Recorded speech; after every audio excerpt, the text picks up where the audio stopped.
The bed was still warm where she had been lying. Isolde stood in the doorway of the royal chambers, her hand resting on the cold iron latch, and she looked back one last time. Not at him, at the room itself, at the massive canopied bed with its tangled furs and heavy velvet drapes, at the hearth where the fire had burned down to sullen crimson embers, at the carved stone walls that had witnessed every whispered secret, every tender silence, every night she had fallen asleep believing she was loved. Ravek stood on the other side of the room, his chest heaving, his golden eyes blazing with a fury that had nowhere to land. He was the Alpha King.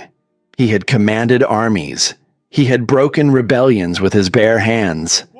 And he was standing in his own bedroom, watching his mate gather a blanket and a nightgown as if she were a guest checking out of an inn. "I forbid it," he said. His voice shook the timbers. Isolde turned to face him. She did not raise her voice. She did not tremble. She looked at the most powerful wolf in the kingdom and spoke a single word. "No." Then she walked out. And the silence she left behind was the loudest sound Ravik had ever heard 6 weeks earlier. The kitchens of Heartwood Citadel were a world unto themselves. Buried deep in the eastern wing, they were a maze of stone ovens, iron hooks, and long wooden tables scarred by decades of cleavers and rolling pins. The air was perpetually thick with the scent of rising bread, simmering bone broth, and dried herbs hanging in bundles from the low ceiling. It was the warmest place in the citadel, even warmer than the Great Hall, and Isolde loved it. She moved through the controlled chaos with practiced ease, her fingers trailing along the edge of a shelf lined with clay jars of preserved fruit. She was counting: plum, blackberry, apple. She pulled a leather journal from the pocket of her woolen dress and made a small notation. The winter stores were ahead of schedule, but barely. If the first frost came early, they would need to supplement with grain from the Iron Ridge trade route. She made another note. Speak to the trade master. She was not beautiful in the way the court expected a queen to be beautiful. She did not have the sharp porcelain features of high-born she-wolves or the voluptuous curves that drew hungry stares in the Great Hall. Isolde was small, fine-boned, with dark hair that fell past her shoulders in waves she rarely bothered to tame, and eyes the color of a forest floor after a long rain, deep brown, flecked with green, quiet and watchful. Her beauty was the kind that revealed itself slowly, in the way candlelight finds the hidden facets of an uncut stone. She had been an Omega from the Grey Mist Pack, a minor territory so small it barely registered on the kingdom's maps. The daughter of a tanner and a seamstress. No bloodline, no fortune, no wolf of any remarkable power. When the Alpha King had chosen her as his mate 3 years ago, the court had treated it as a scandal. When he had marked her, they had treated it as a temporary madness.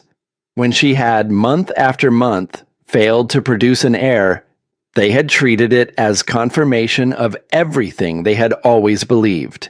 She was not enough. Isolde had spent 3 years proving them wrong. She had learned the language of diplomacy, the mathematics of supply chains, the delicate art of managing a court full of wolves who smiled to her face and whispered behind her back. She had earned the grudging respect of the pack elders, the quiet loyalty of the household staff, and the genuine affection of the common wolves who saw in their queen a reflection of their own struggles.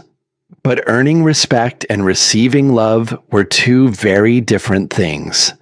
A crash from the far corner of the kitchen snapped her attention. She looked up to see Brielle, a young Omega girl of perhaps 16, on her knees on the stone floor. A tray of copper goblets lay scattered around her, wine pooling in dark rivers between the flagstones. Standing over her was Gareth, one of the senior beta guards, his face twisted with irritation. His hand connected with the side of her head before Isolde could even open her mouth. The sound was sharp, ugly, a crack of flesh against flesh that silenced every conversation in the kitchen. Brielle crumpled, her small body curling inward, her hands flying up to cover her face. She did not cry out. Omegas learned early not to cry out. Isolde was across the kitchen in seconds. She did not run. She did not shout. She simply appeared the way a shadow appears when a cloud moves away from the sun. Gareth. Her voice was quiet. That was the thing about Isolde. The quieter she became, the more dangerous she was, but so few people had learned to read that signal. The beta turned, and to his credit, a flicker of something that might have been shame crossed his heavy features. My queen, the girl is clumsy. She has ruined a full service of wine meant for the evening feast, and I was merely correcting. Isolde knelt beside Brielle. She did not look at Gareth. She looked at the girl, at the red mark blooming across her cheekbone, at the terror in her wide gray eyes. Isolde reached out and gently, so gently, moved a strand of hair away from the girl's face. Are you hurt? She asked softly. Brielle's lower lip trembled. I'm sorry, my queen. I tripped. I am so sorry. You have nothing to apologize for. Isolde stood, and now she looked at Gareth. Her gaze was level, calm, and utterly without warmth. This girl serves the queen's household. If there is a problem with her performance, you bring it to me. You do not strike a member of my staff. Not today. Not ever. Is that understood? Gareth's jaw tightened. For a moment, the air between them crackled with something volatile. He was a beta. She was an omega. In the raw hierarchy of wolves, he outranked her in everything except the mark on her neck and the title it carried. But Isolde did not look away. She held his gaze the way a woman holds a blade, with steady, deliberate purpose. Understood, my queen, he muttered, and walked out of the kitchen without looking back. Isolde helped Brielle to her feet, steadying her with a hand on her elbow. Go to the healers. Have Marin look at that bruise. And Brielle? The girl looked up, her eyes still glassy with unshed tears. You are not clumsy. Trays are heavy. It happens to everyone. The girl nodded, a fragile, grateful thing, and hurried away. Isolde stood alone in the kitchen, surrounded by spilled wine and scattered goblets, and for a moment she let herself feel the weight of it, the exhaustion, the constant vigilance, the quiet, grinding work of being a queen in a kingdom that had never quite decided whether she deserved the title. She picked up the goblets herself, one by one, placing them back on the tray with careful hands. No servant rushed to help her. They watched, and in their watching, they loved her a little more. Later that afternoon, Isolde walked the long corridor that connected the east wing to the royal apartments. The hallway was lined with portraits of former queens, their painted eyes following her progress with expressions of imperial disapproval. At the very end, before the corridor turned toward the king's chambers, there was a door. It was heavier than the others, made of dark ironwood, and it had been shut for nearly 4 years. Since the passing of Ravek's mother, the formidable Dowager Queen Helene, no one had entered the chambers beyond. Ravek had ordered it sealed, not out of sentimentality, but out of a grief he refused to name. Isolde paused before it. She pressed her palm flat against the wood and closed her eyes. Through the grain, through the years of silence, she caught the faintest whisper of a scent.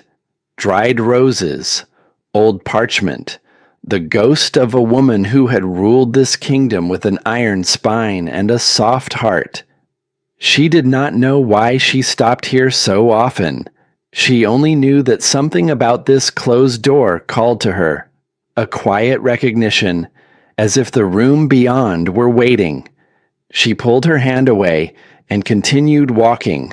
In their bedroom, she opened the top drawer of the armoire. Beneath a folded shawl of gray wool lay a pair of tiny leather shoes.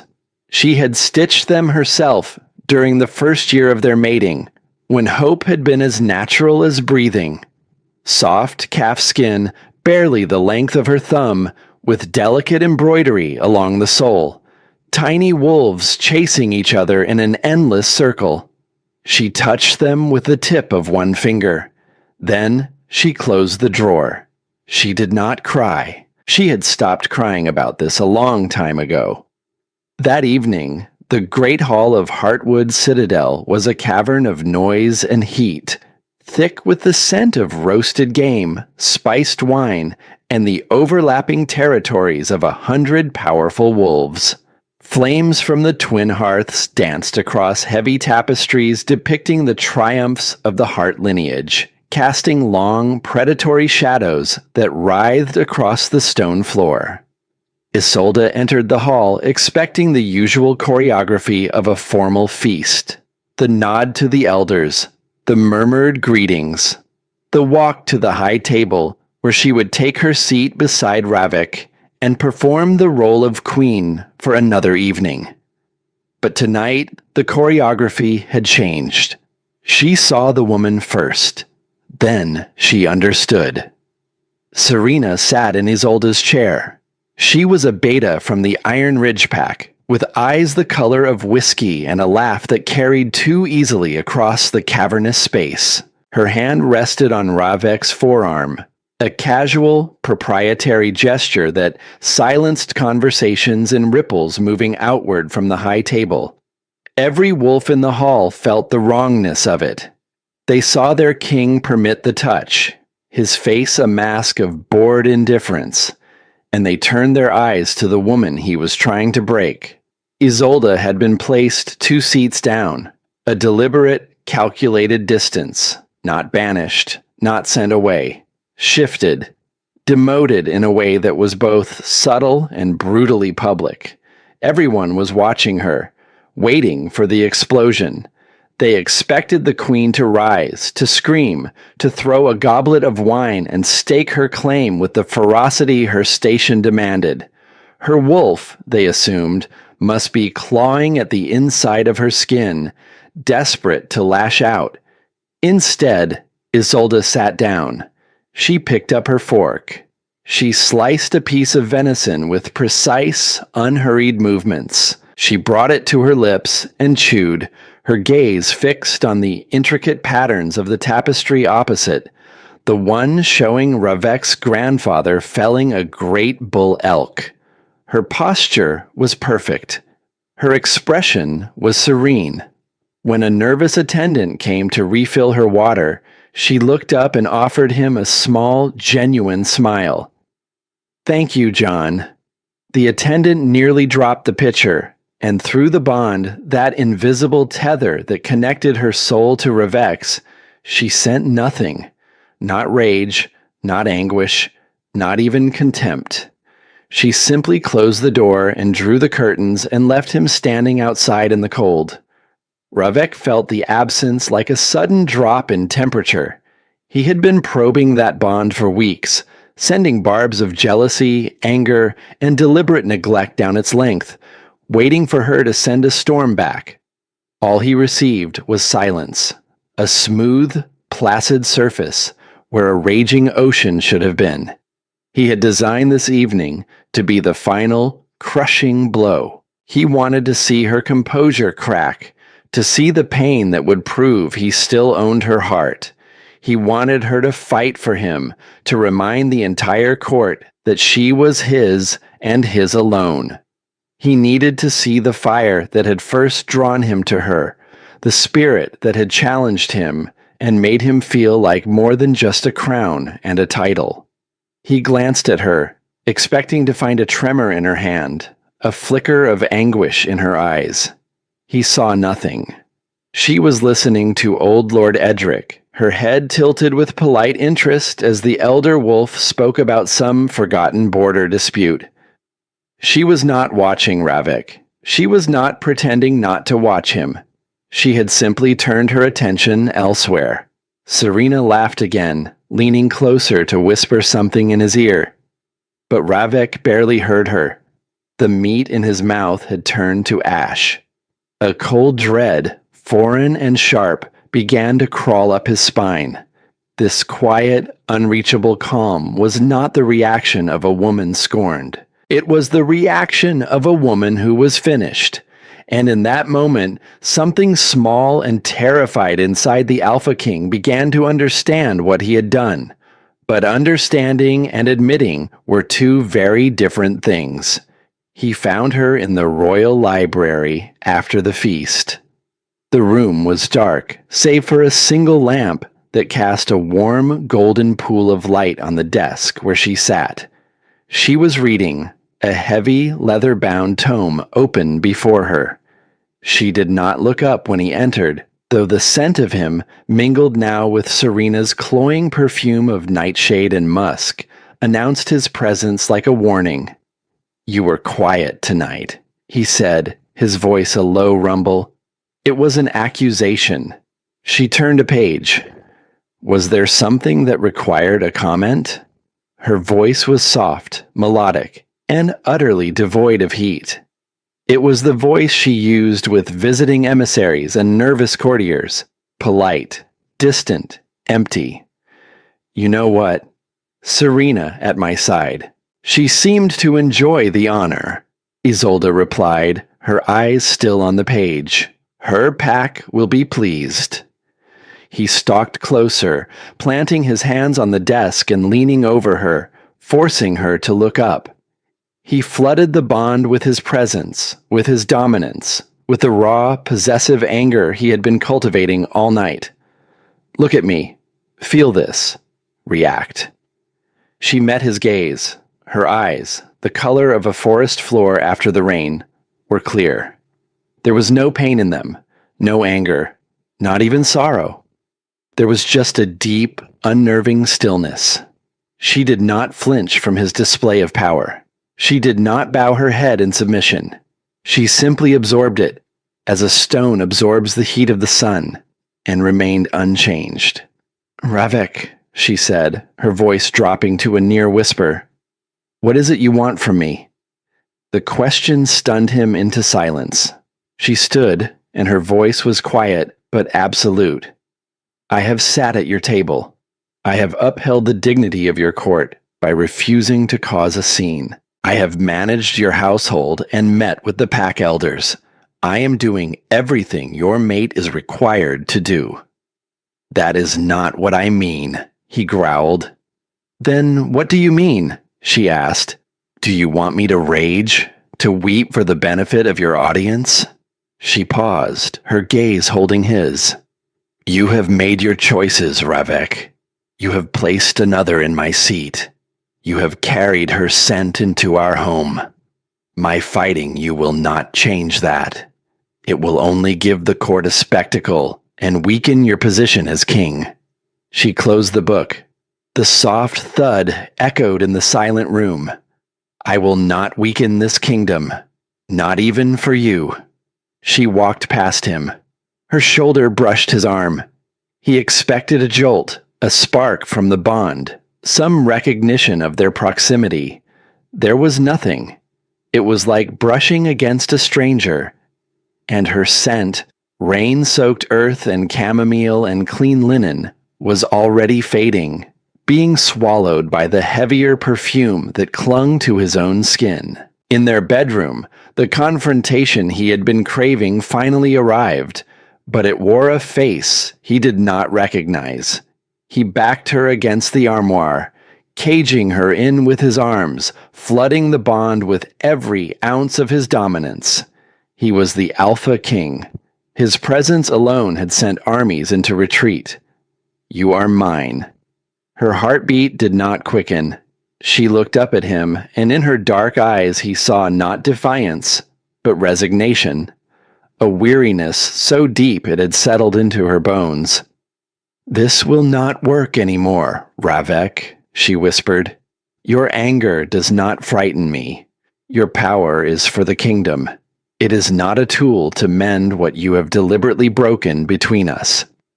She moved around him and gathered her things: a nightgown, a silver-backed brush, a small book of poetry. She folded them into a woolen blanket. "What are you doing?" he demanded. "I will be sleeping in the Dowager Queen's chambers tonight. They have been empty since your mother's passing. They are quiet. You will not. You will stay here, in this room, in our bed." She turned slowly, the bundle held in her arms. "No." "I forbid it!" he roared, the sound shaking the room. And Isolde looked at him with those calm, devastating eyes and said, "How will you enforce that command, Your Majesty? Will you have your guards drag me to a bed that carries the scent of another woman? Think of how that story will be told in the halls tomorrow. The mighty king, so insecure he must lock his own mate in her room because he fears she will leave him." Every word was a perfectly aimed arrow, striking not at his heart, but at his crown. She was using his own power, his own position, against him. She had checkmated him without raising her voice. In a final act of desperation, he flung open the door and barked at the guard captain. "Find the beta from Iron Ridge. Serena, see her to the gates immediately. Her visit is concluded." He turned back to Isolde, his chest heaving. "There. I have fixed it. Now stay." And for the first time all night, something crossed her face. It was the most devastating expression he had ever seen on another living soul: pity. "That was for the benefit of the guard, Ravek. For your reputation, not for me." She walked past him, out the open door, and down the corridor toward the Dowager's wing. She did not look back. Ravek stood frozen in the doorway. He listened to her soft footsteps fade into silence. He turned back to the room, the massive bed, the empty space beside his pillow. Her scent was everywhere, on the sheets, in the air, in the very grain of the wood. But it was the scent of memory, not of presence. He had wanted to test the limits of their bond, to push her until she clung to him, terrified of losing him. He had assumed her love was an unshakable foundation, a thing he could damage and repair at his leisure. He had never considered that she might simply lower the drawbridge, walk out, and leave him to conquer an empty castle. Standing alone in their bedroom, the Alpha King finally understood. He had not just angered her. He had not broken her spirit. He had taught her how to live without him. And in the profound, terrifying silence she left behind, he felt the first true fear of his reign. He was a king who had everything, and he was about to lose the only thing that had ever mattered.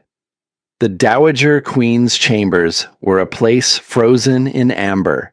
Dust motes danced in the slivers of moonlight that pierced the heavy velvet curtains, and the air was still and cold, carrying the faint, papery scent of dried roses and old parchment. The furniture stood like sentinels in the gloom, each piece draped in a thin veil of neglect. A vanity of polished rosewood, a writing desk with an inkwell long since dried, a silver jewelry box left exactly where the former queen had last placed it, its lid slightly ajar, as if she had only stepped out for a moment and intended to return. It was a room of ghosts, and tonight it was a sanctuary. Isolde set her small bundle on the chaise lounge and did not light a lamp. Her wolf-enhanced vision was more than enough to navigate the shadowy space, and there was something fitting about the darkness. It matched the landscape inside her. She ran her hand over the cool, smooth rosewood of the vanity, her fingers tracing the outline of the silver box. She had known Ravek's mother only through stories and the stern, regal portraits that lined the corridors. Helene Hart had been a queen forged in iron, a woman who had held the kingdom together through a civil war while her mate, the old king, had crumbled under the weight of his own demons. The court had feared her. The pack had revered her. And when she had finally closed her eyes for the last time, the entire citadel had mourned for a month. A queen's duty was to the pack, to the kingdom, to the line. Her heart was a secondary concern. Isolde had understood this abstractly on the day she accepted Ravek's mark. She had simply never imagined the duty would require her to excise her own heart with such clinical precision. The bond, their sacred connection. It was meant to be a source of strength, a wellspring of mutual support. Ravek had twisted it into a weapon, a leash he could tug whenever he wanted to feel her flinch. He had used it to test her loyalty, to satisfy his own deep-seated insecurity that she loved the man and not the crown. He had wanted to see her fight for him. But a queen did not brawl in the mud for what was already rightfully hers. A queen endured. And if endurance meant carving out the part of herself that bled when he inflicted a wound, then so be it. Her wolf, a quiet and resilient creature she rarely let surface, was not raging. It was watching, waiting. It had trusted Ravek's wolf completely, the way a mate trusts the other half of her soul. And that trust had been betrayed. Now it was coiled deep inside her, conserving its strength, its amber eyes fixed on the threat. And the threat was not Serena. The threat was the king himself. A soft knock broke the silence. Isolde turned, her posture instantly regal. Enter. The door opened a sliver, and Brielle slipped inside, carrying a tray with a steaming clay pitcher and a single cup. The girl's eyes were wide with a mixture of fear and awe. She kept her gaze fixed on the floor, her small frame trembling like a leaf in a current. "My queen," she whispered. "Lord Edric sent this. Spiced milk with honey. He said you might find the night cold." Something warm and unexpected moved through Isolde's chest. Old Edric, the grizzled elder who had served Ravek's father and grandfather before him. He had been watching her all evening from his seat at the long table, his ancient, knowing eyes missing nothing. He had not offered pity.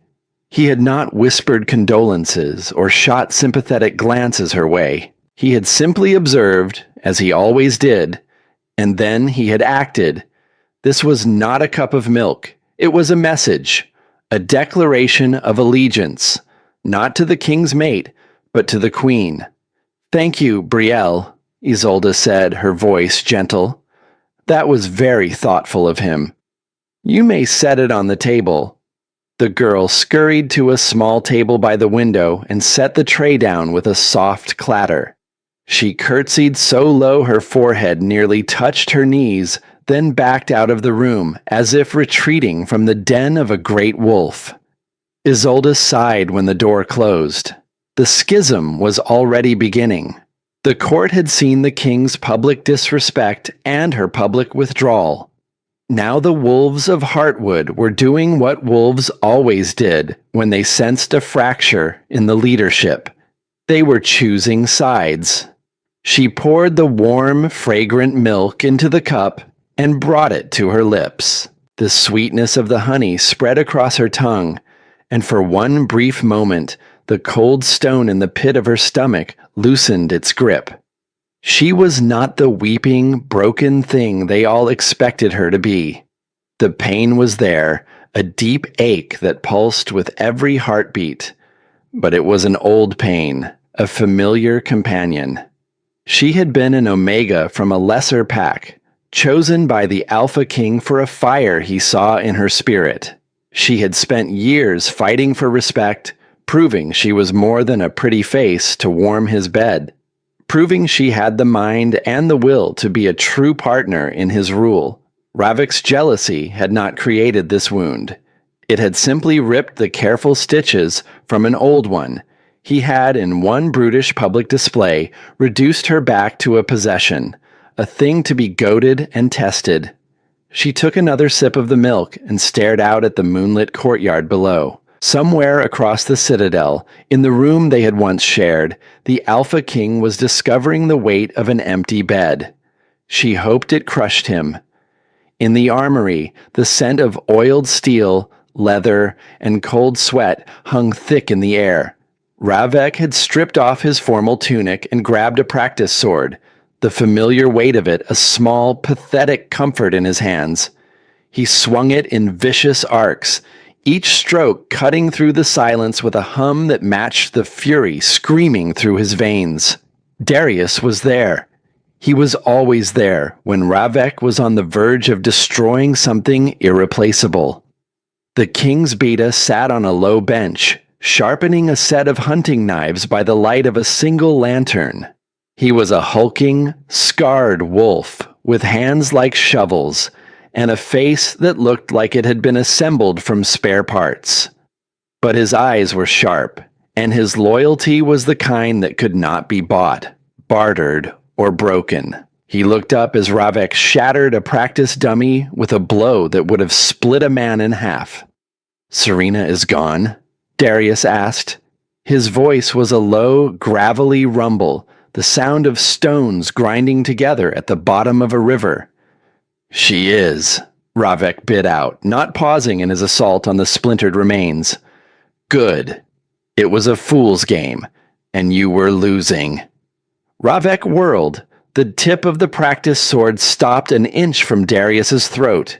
His alpha flared, a wave of pure, unrestrained dominance that would have sent any other wolf in the kingdom to their knees.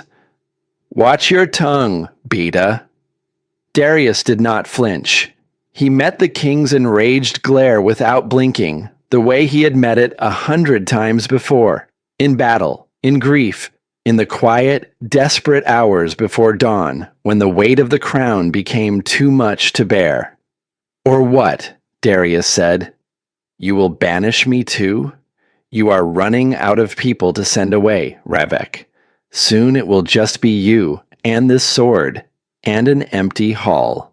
Ravek's arm trembled, not with the effort of holding the blade, but with the effort of holding himself together. "She left," he said, and the words came out broken. He lowered the sword, the strength drained from his arms like water from a cracked vessel. He sank onto the bench, burying his face in his hands. The scent of Serena's perfume still clung to his skin, nightshade and musk, a sickeningly sweet reminder of his own arrogance. She took a blanket and went to my mother's chambers. She said no to me, Darius. She looked me in the eye and said no. The admission felt like swallowing glass, an alpha king, denied by his own mate, not through screaming or violence or a dramatic display of wounded pride, through a single quiet word that carried more power than any roar he had ever unleashed. Darius set down his knife and whetstone. He walked over and sat beside his king, the bench groaning under their combined weight. For a long moment, he said nothing. He simply sat, a solid, grounding presence in the chaos. "Of course she did," he said finally. "What did you expect? Isolde is not some simpering pup who will fall at your feet, grateful for a scrap of attention. You chose her for her strength. Did you honestly think she would not use it to defend herself, even from you?" "I wanted to see her fight," Ravek said, his voice muffled behind his hands. "I wanted the fire, the passion. She has been so calm, so composed, so untouchable. I felt like I was losing her to the crown, to the role. I thought if I could just make her feel something, anything, it would prove that we were still real, that the bond still mattered." Darius was quiet for a long time. When he spoke, his voice was stripped of its usual gruffness. It was careful, almost tender, the voice of a man delivering a truth he knew would draw blood. You did not want her to fight for you, Ravek. You wanted to control her. You felt her growing into her own power as queen, stepping into a strength that did not orbit around you, and it terrified you. So you acted like a brute. You tried to shove her back into the box she had outgrown, and she refused to go. He leaned forward, his elbows on his knees, his scarred hands hanging between them. You wanted to see her hurt because her pain was proof that you still mattered. Do you hear yourself? You wanted to wound the woman you love to soothe your own ego. That is not the act of a king. That is the act of a coward. The words landed like a fist to the sternum. Ravek could not breathe. He could not argue, because Darius was right, and they both knew it. The bond, Darius said, his voice dropping lower. How is it? Tell me the truth. Ravek did not want to answer, but the bleakness in his own eyes betrayed him before his mouth could form a lie. Thin, he whispered. Quiet. When I touch her, it is like touching a stranger. When I push through the bond, there is nothing to push against. She has pulled everything back, every emotion, every thread of connection. She has retreated behind a wall I cannot see, cannot climb, cannot break. Darius nodded slowly, his expression grim. She is shielding, pulling all of her energy, her emotion, her very essence back from you and into herself. It is a defense mechanism of last resort, Ravek. It takes immense control, immense will. A wolf only does this when they believe the bond itself is a danger to their survival. He turned to look at the king, and his eyes held no mercy, only a hard, unflinching love. You have made her feel that her connection to you, the most sacred thing between wolves, is a threat to her life. You need to fix this, not with grand gestures, not with public dismissals. That is politics.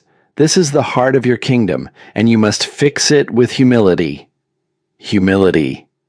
The word tasted foreign on Ravek's tongue. Bitter. Wrong. You go to her, Darius said simply.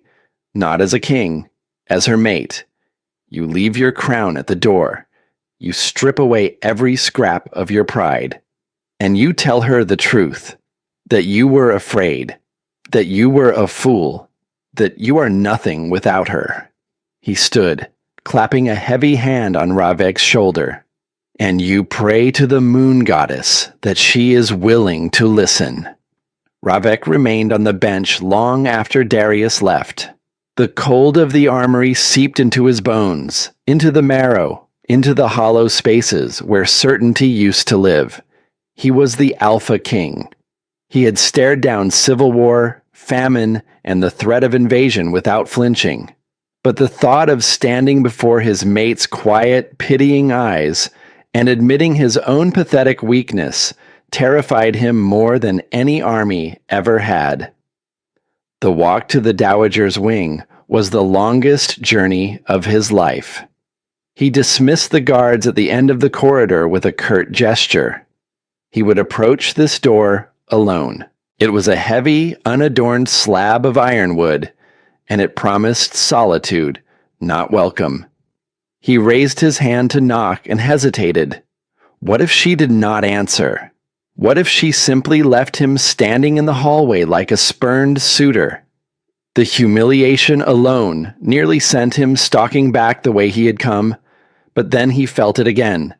The terrifying hollow space where the warm, vibrant presence of her half of the bond should have been. The void. The nothing. The void was worse than the humiliation. He knocked. 3 soft, hesitant raps of his knuckles against the wood. It was the sound of a question. Silence stretched into eternity. He could hear the blood pounding in his ears. Then, from within, a soft voice. Come in. He pushed the door open and stepped inside, feeling like an intruder in his own citadel. The room was vast, shadowy, cold. Isolde sat in a high-backed chair near the window, the cup of spiced milk resting untouched on the table beside her. She was not reading. She was simply looking out at the moonlit courtyard, her profile a perfect, still silhouette against the glass. The moonlight silvered her dark hair and traced the elegant line of her throat. She looked unreachable, a queen in a portrait. He closed the door behind him and stayed by it, leaving the expansive room between them. He had to shed his power here. Leave it outside like a muddy cloak. Isolde. His voice was rougher than he intended. She turned her head to look at him. Her expression was unreadable. She did not invite him closer. She simply waited. "I sent Serena away," he said. "I know. The entire Citadel knows by now. It was a political move, a king reasserting control. It had nothing to do with me." "That is not true. It had everything to do with you." "Did it?" she asked, and the genuine, dispassionate curiosity in her voice was more painful than any accusation. "Or did it have to do with the fact that my reaction was not what you wanted? You did not get the tears, the anger. You got silence, and that, it seems, you could not control.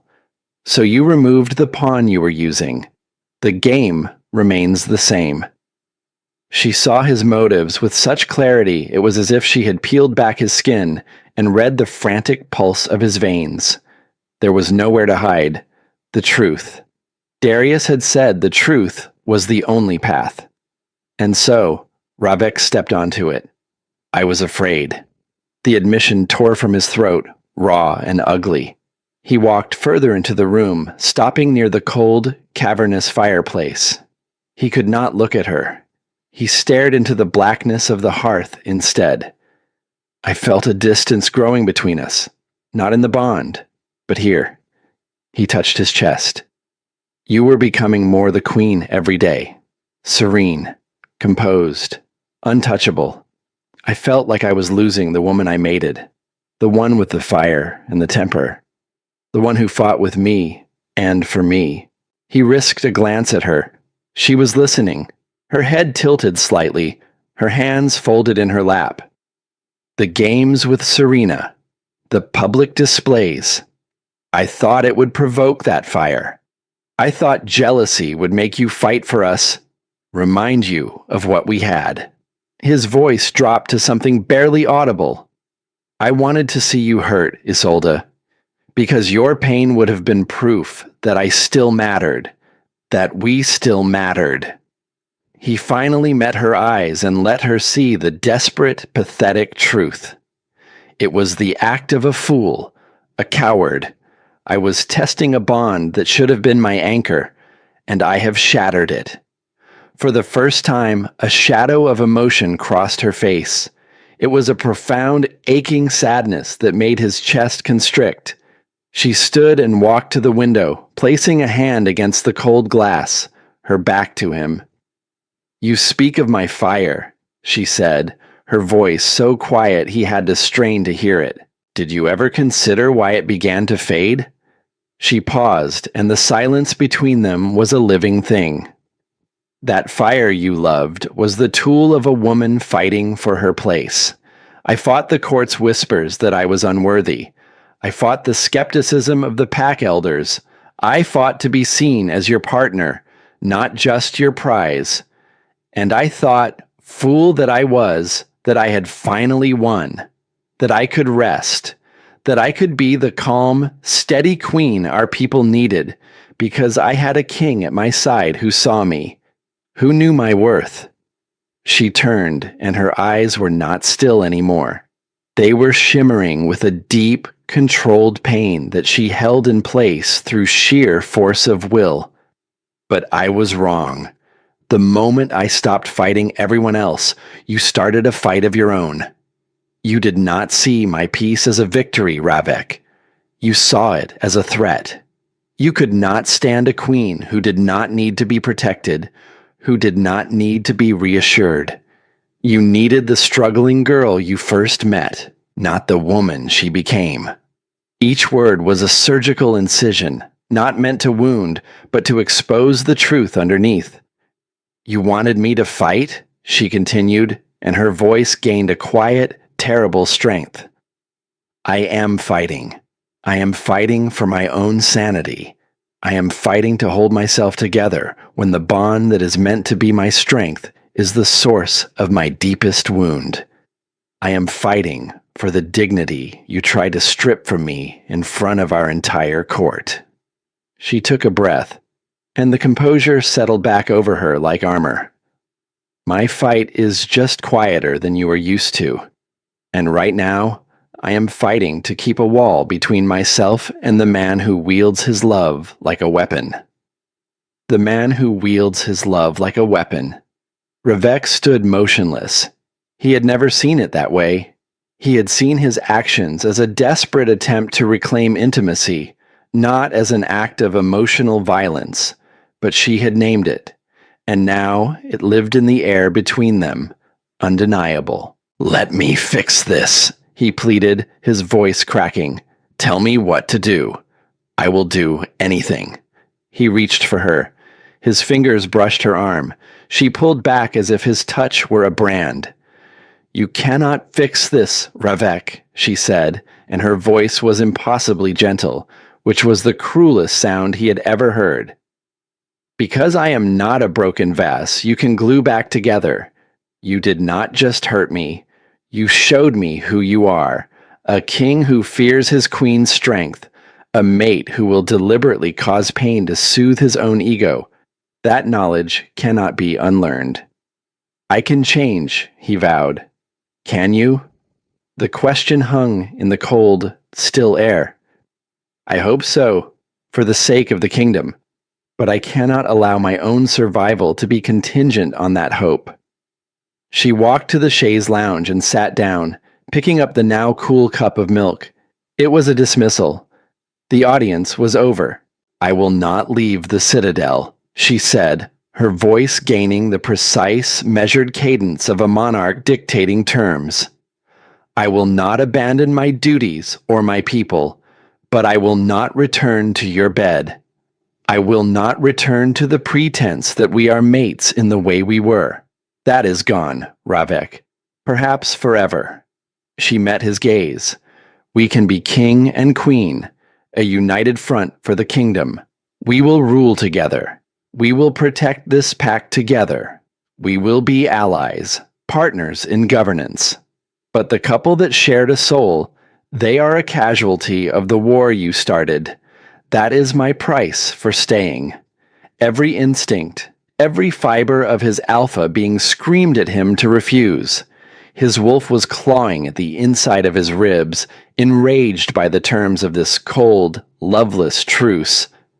But he looked at her face, at the profound, unshakable resolve in her eyes, and he knew the path back to what they had been was sealed shut.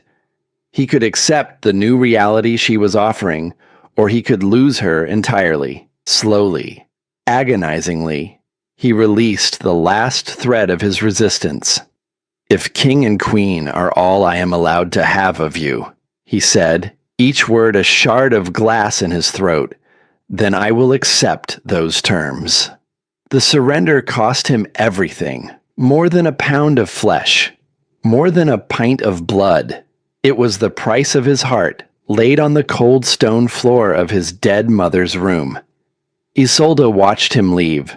She listened to his heavy footsteps fade down the corridor until the silence swallowed them whole. Then, and only then, did she lower the cup from her lips, with a hand that was no longer steady. The wall she had built around her heart was holding. But behind it, in the dark and private space, where no one could see, something was bleeding, not breaking. She would not allow herself to break, but bleeding, yes. A slow, quiet hemorrhage that no amount of will could fully staunch. She pressed her forehead against the cold glass of the window and closed her eyes. Isolde did not hide. That was the first thing the Citadel learned about its queen on the morning after the night that split the kingdom's heart in two. She did not barricade herself in the dowager's chambers. She did not send a servant to fetch her meals. She did not wrap herself in mourning clothes and wait for the court to forget. She dressed in a sturdy gown of dark gray wool, practical and unadorned, the kind of garment a woman wore when she intended to work, not to be admired. She braided her hair back in a severe, elegant coronet that left her face exposed, her jaw set, her dark eyes clear of everything except purpose. And she walked out of the dowager's wing and into the cold morning light as if the previous night had been nothing more than an unremarkable evening followed by a restful sleep. Her destination was deliberate. Not the great hall, where the courtiers would be whispering over their breakfast porridge. Not the council chambers, where Ravek's presence would hang in the air like smoke. She went to the outer training yard, the wide, muddy expanse of packed earth and wooden palisades where the new conscripts were being drilled for the winter patrols. It was a public place, but not a political one. It was a place of sweat and effort, and the honest, unglamorous work of keeping a kingdom safe. It was a place of strength. She arrived to a scene of controlled chaos. The clang of practiced swords echoed off the stone walls, punctuated by the grunts and shouts of young wolves who were still learning the difference between holding a blade and using one. Darius was overseeing the drills from the center of the yard, his voice a bellow that cut through the noise like a war horn, his scarred face twisted into an expression of permanent dissatisfaction that the recruits had learned was actually his version of encouragement. And on the upper rampart, standing with his hands on the stone parapet and his golden eyes fixed on the yard below, was Ravek. He saw her the moment she stepped through the gate. She felt his gaze land on her like a hand pressed against her spine, a weight that was both familiar and unwelcome. The bond, thin and taut as a wire, stretched between two cliffs, vibrated with his shock. His question, his desperate, unspoken plea. She did not look up at him. She did not acknowledge his presence. She simply moved along the edge of the yard with measured, purposeful strides, stopping to observe the drills, offering a quiet word to a struggling youth whose grip on his sword was all wrong, nodding her approval to the drill master when a particularly complex formation was executed cleanly. She was claiming her territory. She was showing every wolf in Heartwood that their queen was not broken, not hiding, not cowering in a dead woman's room waiting for her king to decide her fate. She was present. She was working. She was exactly where she was supposed to be. The effect was immediate. The young wolves trained harder, their movements sharper, their focus keener. They were aware of the two poles of power in their kingdom, standing 100 feet apart, connected by a chasm of silence that crackled with unspoken history. The queen on the ground, the king on the wall, neither yielding, neither retreating. It was Lord Edric who noticed the change in Isolde's posture first. The old wolf had positioned himself on a bench near the armory entrance, wrapped in a heavy fur cloak, his ancient eyes watching everything with the patient, predatory attention of a hawk circling a field. He had seen queens come and go. He had watched Ravek's mother hold this kingdom together with nothing but will and fury. And now he was watching another queen find her footing on ground that had been cut from beneath her. He approved. He approved enormously. It was into this charged atmosphere that Lord Theron of the Ashval pack arrived. He came through the main gate with the swagger of a man who believed the world existed primarily for his convenience. He was a hulking, black-furred brute of an alpha, broad across the shoulders and thick through the neck, with a face that looked like it had been assembled from the aftermath of several violent disagreements with other wolves' fists. Old scars crisscrossed his jaw and cheekbone, souvenirs of border skirmishes and dominance challenges that he wore like medals. His eyes were small, dark, and cunning, the eyes of a predator that preferred to circle its prey rather than charge it. He was escorted by two of Ravek's guards, but he walked as if he owned the stones beneath his feet. He greeted Ravek on the rampart with a loud, overly familiar clap on the shoulder and a booming laugh that carried across the yard. Their exchange was brief, the kind of diplomatic pleasantry that meant nothing and said everything. Two alphas measuring each other through smiles that did not reach their eyes. Isolde continued her inspection. She did not turn. She did not react. She was aware of Theron the way a deer is aware of a wolf in the tree line, with every nerve and instinct on alert beneath a surface of absolute calm. Then Theron descended into the yard. His heavy boots crunched on the gravel with a deliberate, unhurried rhythm, the sound of a man who wanted to be heard. The young wolves near Isolde fell back instinctively, their heads bowed, their bodies shrinking in the presence of a visiting alpha whose dominance radiated from him like heat from a forge. He walked directly toward her. "My queen," he boomed, his voice oozing a false deference that dripped like honey over something rotten. He took her hand before she could withdraw it, his grip too tight, too proprietary, and bowed low to press his lips against her knuckles. His scent was acrid, of pine rot and old blood and something else, something calculated and cold beneath the surface bravado. "A vision of serenity," he said, straightening, his small eyes raking over her face with an assessment that was equal parts dismissal and appetite. "Your king is a fortunate male to have such a calm, dutiful female to manage his household." The insult was multi-layered and deliberate. Female, not queen. Dutiful, not powerful. Manage his household, not rule beside him. Every word was a needle, carefully placed to diminish, to reduce, to remind her of the rank the world had assigned her before a king's mark had rewritten the ledger. He was assuming that her silence at the feast was the mark of a cowed, submissive Omega, and he was treating her accordingly. Isolde slowly, deliberately, pulled her hand from his grasp. She met his small, cunning eyes with a gaze as cold and sharp as the edge of a winter river. She did not raise her voice. She did not bristle or puff or bare her teeth. She simply looked at him with the quiet, devastating composure that had become her most lethal weapon. "Lord Theron," she said, and her voice carried across the training yard with the clarity of a bell struck in a silent cathedral. "Your pack's tribute is late this season, by 3 weeks, if my records are accurate, and they are always accurate. I trust the Ashval forests are not so depleted that you cannot meet your obligations to the crown." The smile on Theron's face curdled. He had expected a blush, a stammer, a flutter of eyelashes, perhaps even a grateful curtsy for the honor of his attention.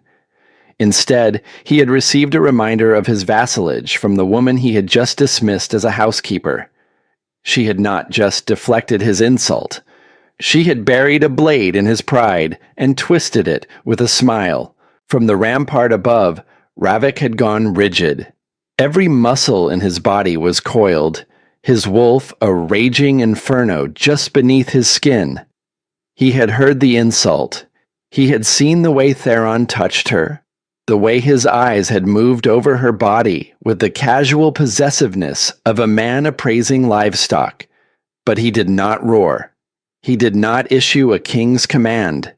He gripped the stone parapet so hard his knuckles went white, and he waited, because Darius's words were still echoing in his skull. Not as a king, as her mate. But Theron was not finished. The public humiliation of being corrected by an Omega Queen had ignited something ugly behind those small, dark eyes. He leaned closer to Isolde, his voice dropping to a conspiratorial growl that was still loud enough for every wolf within 20 feet to hear. A queen should concern herself with pups, not politics. Perhaps if you warmed your king's bed more effectively, he would not look so strained. Or perhaps, he paused, and a cruel, knowing smile spread across his scarred face. Perhaps the problem is not the bed, but the womb.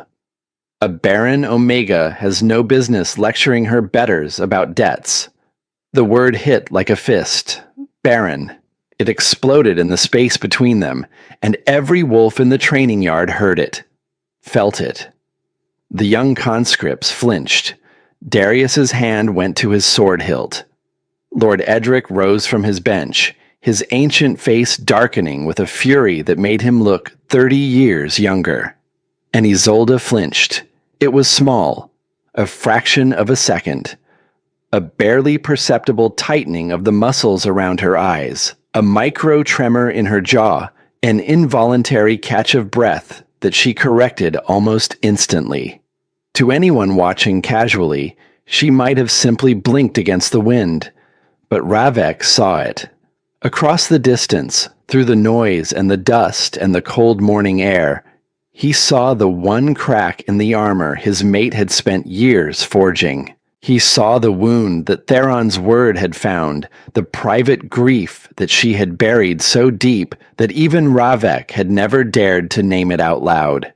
The empty nursery, the tiny shoes in the drawer, the child who never came. He saw his mate hurt, and something inside him that was older than thought, older than pride, older than the crown itself, detonated. He did not shout. He did not roar a challenge from the rampart. There was simply a blur of motion, a shadow, moving with a speed that was terrifying in its silence, and then Ravek was no longer on the wall.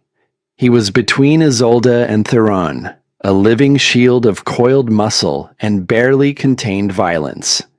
He had covered the distance, the stairway, the full length of the training yard in the span of 3 heartbeats. No one had seen him move. He had simply appeared the way lightning appears, without warning and with devastating intent. "Theron," Ravek said. His voice was soft. That was the terrifying thing. It was not a roar. It was not a bellow. It was the quiet, intimate tone of a man who has moved past anger into something far more dangerous. "You are a guest in my lands. You have insulted my queen. Apologize to her."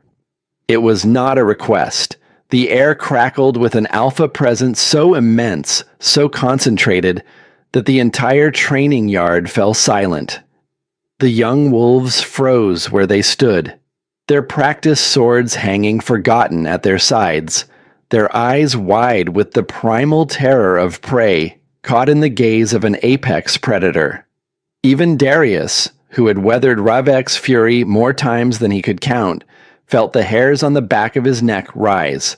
Theron, caught off guard, bristled with the automatic, reflexive aggression of an alpha whose territory has been invaded.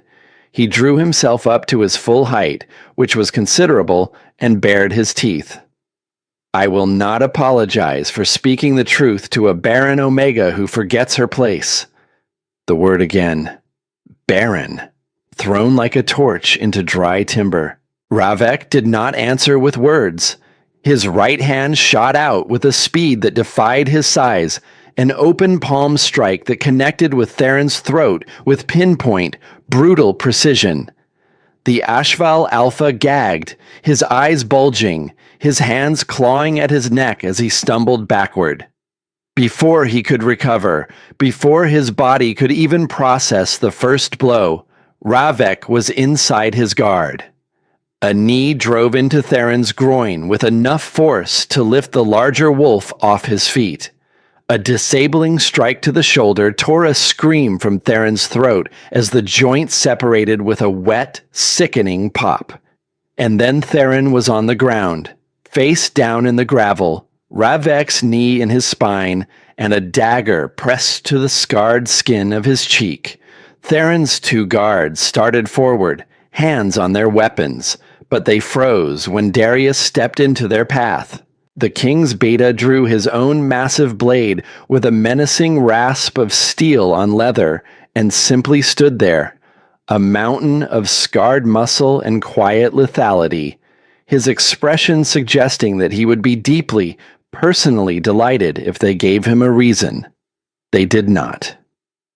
"The next words from your mouth," Ravek snarled, his face inches from the terrified Alpha pinned beneath him, "will be an apology to Queen Isolde, or they will be your last." Theron, gasping, his dislocated shoulder sending waves of white-hot agony through his body, stared up at the sheer, lethal promise in the king's eyes. This was not the strained, distracted ruler he had come to test. This was not the king whose mate had been publicly displaced and whose weakness was the subject of whispered speculation in every hall from here to the eastern mountains. This was the Heartwood Alpha in his primal, unrestrained fury. A wolf defending his mate. And there was no force in the world more dangerous. "I apologize, my queen," Theron choked out, his voice a wet, strangled rasp. His eyes, wide with pain and fear, found Isolde where she stood motionless at the edge of the yard. Ravek pressed the dagger deeper, drawing a thin line of blood along Theron's cheekbone. Again, with the respect she is owed. "I apologize, your majesty," Theron wheezed. Ravek stood, pulling the blade back. He looked down at the defeated Alpha with a contempt so pure it was almost beautiful. "You are no longer a guest. You are a trespasser. Darius will escort you to the border. If you or any wolf bearing the Ashval sigil sets foot in my lands again, I will mount your head on a spike at the main gate." He turned his back on Theron, the ultimate gesture of dismissal, and faced Isolde. His chest was heaving, the adrenaline of the violence still coursing through him like wildfire through dry brush.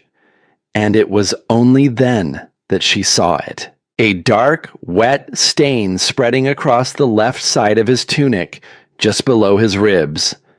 In the fury of his attack, in the single-minded focus of a mate protecting the other half of his soul, he had ignored Theron's desperate, flailing defense. The Ashval Alpha had been wearing a bladed vambrace, a concealed weapon strapped to his forearm, and its edge had sliced a deep, ragged gash along Ravek's ribs as he closed the distance. He had bled to defend her honor. Not the crown's honor. Not his own pride. Hers. The healers started forward, but Isolde raised a hand, and they stopped. She looked at the blood soaking through his tunic. She looked at his face, at the pain he was ignoring, at the question in his golden eyes that he did not dare ask out loud. Was it enough? Did it matter? "Do you see me?" Something moved behind the wall. Not a crack, not yet, but a shift in the foundation, the deep tectonic kind that precedes a change so fundamental it cannot be undone. This was not the arrogant king from the feast hall. This was not the desperate man from the dowager's chambers. This was a glimpse, brief and blinding, of the mate she had lost. The wolf who would bleed without thinking, without calculating, without weighing the political cost, simply because someone had hurt her. "You are injured, my king," she said, and her voice was clear and steady, despite the earthquake happening inside her chest. She stepped forward and placed her hand on his arm. It was the first time she had touched him since the night she walked out of their bedroom. Her fingers were cool and firm against the heat of his skin, and the contact sent a jolt through the bond that made them both catch their breath. "Come. You need to be tended to." The healer's chambers smelled of antiseptic herbs, clean linen, and the faint, metallic tang of fresh blood. It was a place stripped of pretense, where rank and title meant nothing, and the only thing that mattered was the integrity of flesh and bone. Isolde led Ravek to the main room and closed the door behind them. The head healer, old Marin, whose gnarled hands had stitched more wounds than she could remember, rushed forward with bandages and a basin of steaming water. "Clear the room," Isolde said. Her voice was quiet, but it carried an authority that stopped Marin mid-stride. "I will tend to the king myself." Marin's eyes went wide. To tend an alpha's wounds was an intimate act, a task reserved for a mate or a trusted healer. It was a declaration, a claim, not of love, not of forgiveness, but of something more primal. "This is my king. His body is under my protection." Ravek's head snapped up, his gaze locking with Isolde's. He had expected her to hand him off to the healers and retreat.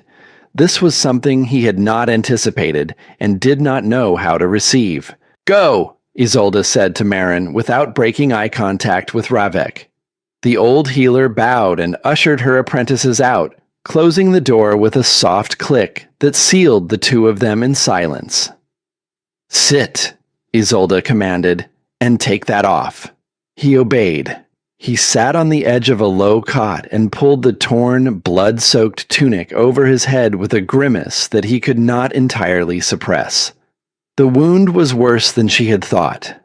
A deep, ragged gash that ran along his lower ribs, welling with dark blood that caught the lamplight. It would need stitches, many of them. She gathered the supplies with methodical, dispassionate efficiency. Clean cloth, hot water, needle, gut thread, comfrey salve. Her hands were steady. Her breathing was even. She was a queen performing a duty. Nothing more. But when she turned back to him, when the full proximity of his body hit her, the heat radiating from his bare skin, the scent of him, winter air and cedar, and the raw metallic tang of his blood, something inside her clenched. Her hands, which had been so perfectly steady, trembled for a fraction of a second. She pressed the warm cloth to the edges of the wound. Ravek hissed, his abdominal muscles contracting under her touch, but he did not pull away. He sat perfectly still, his eyes fixed on her face with an intensity that made the air between them hum. "Why did you do it?" she asked, her voice low, her gaze fixed on her work. She was not asking about Serena anymore. They had moved beyond that. "He insulted you." "Men like Theron have been insulting me since the day you chose me," she said, her voice flat. "They see a lowborn Omega. They always will. It is the price of my station." "He called you Baron." The word hung in the air between them. She stopped. The needle hovered above his skin. For a heartbeat, neither of them moved. "He used our private grief as a public weapon against you," Ravek said, and his voice was a low growl of remembered fury. His hand rose from his side, hovering in the air as if he wanted to touch her face, but he stopped himself. He let it fall back. A small, conscious act of restraint, and she noticed it. "He took a pain that belongs only to us and tried to turn it into your shame. I would have killed him for that. I still might. Our private grief, a pain that belongs to us." Her hands stilled.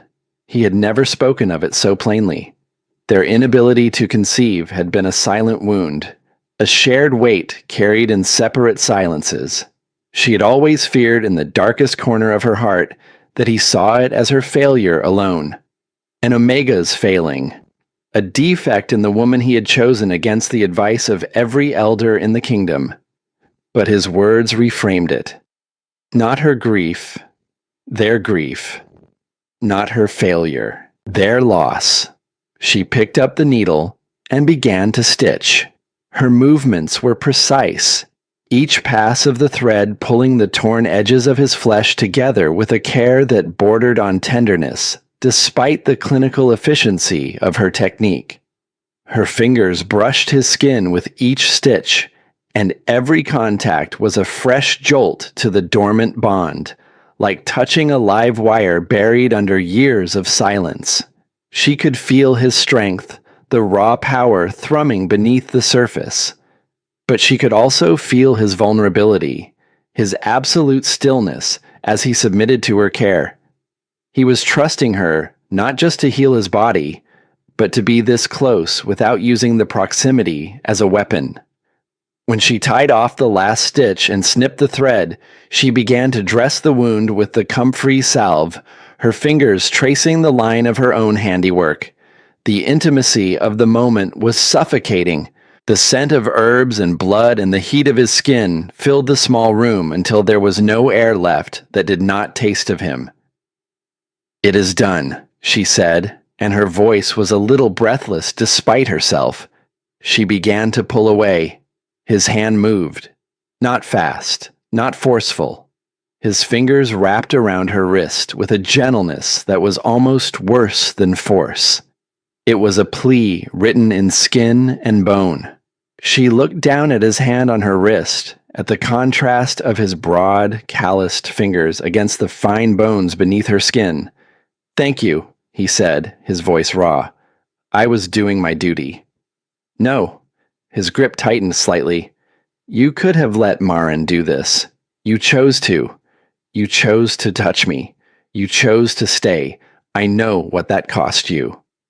The wall shifted again, not crumbling, not falling, but a second stone moved beside the first, and through the gap between them, something warm and agonizing leaked through. He was not just seeing her actions. He was seeing the battle behind them. He understood the sacrifice. "Let me go, Ravek," she whispered, but the words carried no force. They were a question, not a command. "I cannot," he confessed. "If I let go now, you will walk out that door, and I will lose you again. I will feel you retreat behind that wall, and I do not know if I have the strength to survive that silence a second time." She stood frozen, his hand a manacle of heat and desperation around her wrist. A king, wounded and bleeding on a cot, begging his queen not to leave him. He had stripped away his crown, his pride, his anger. All that was left was the man, the mate, the wolf who had made a catastrophic mistake and was now sitting in the wreckage with blood on his skin and terror in his eyes. Isolde did not pull away, but she did not lean in. She turned her hand slowly, a deliberate movement until her palm rested against his. Not an embrace, not forgiveness, an acknowledgement. "Letting go is not the same as leaving, Ravek," she said softly, "but holding on does not fix what is broken." She let her hand rest against his for 3 heartbeats. Then she gently, carefully withdrew. She set his hand down on his knee, her fingers lingering for one final second before breaking contact. "The wound will hold," she said, her voice returning to its composed, queenly register. "Have Marin check the stitches in the morning, and try not to tear them open by doing something heroic." It was not a joke, but it was the closest thing to warmth she had offered him since the night of the feast, and they both felt it. She walked to the door. She paused with her hand on the latch. "Ravek." "Yes." She did not turn around. "What you did today, in the yard, that was not about your pride." "No." "I know." A beat of silence. "I noticed." She opened the door and walked out, her footsteps steady, her back straight, the scent of his blood still warm on her fingers. Behind her, Ravek sat on the cot in the empty healer's room, his hand pressed flat against the place on his wrist where her pulse had touched his, and he breathed. The bond between them was still thin, still fragile, still more scar tissue than living connection. But for the first time since the night she had walked out of their bedroom, it was not silent. It was humming. a low, tentative vibration, like the first note of a song that someone was learning to remember. It was not warmth. It was not forgiveness, but it was alive. But that was tomorrow's war. Tonight, there was this, a crack in the wall, a hum in the bond, and the faintest, most fragile suggestion that what had been broken might, against all reason, still have a pulse. The sealed scroll hit the council table with the weight of a death sentence. Ravek broke the wax with his thumb, the ashval sigil crumbling like dried blood beneath his nail. His eyes moved across the cramped, urgent handwriting, and with each line, something behind his expression hardened into stone. The great council chamber was still warm from the hearth fires, still carrying the fading scent of roasted meat and mulled wine from the evening meal, but a new cold had entered the room. Not the cold of winter, the cold of war. The elders were already assembled, roused from their beds by runners who had pounded on their chamber doors with the kind of urgency that left no room for protest. Lord Edric sat at the far end of the table, his ancient face carved from shadow and firelight, his gnarled hands folded before him with the patience of a man who had survived enough crises to know that panic was a luxury the powerful could not afford.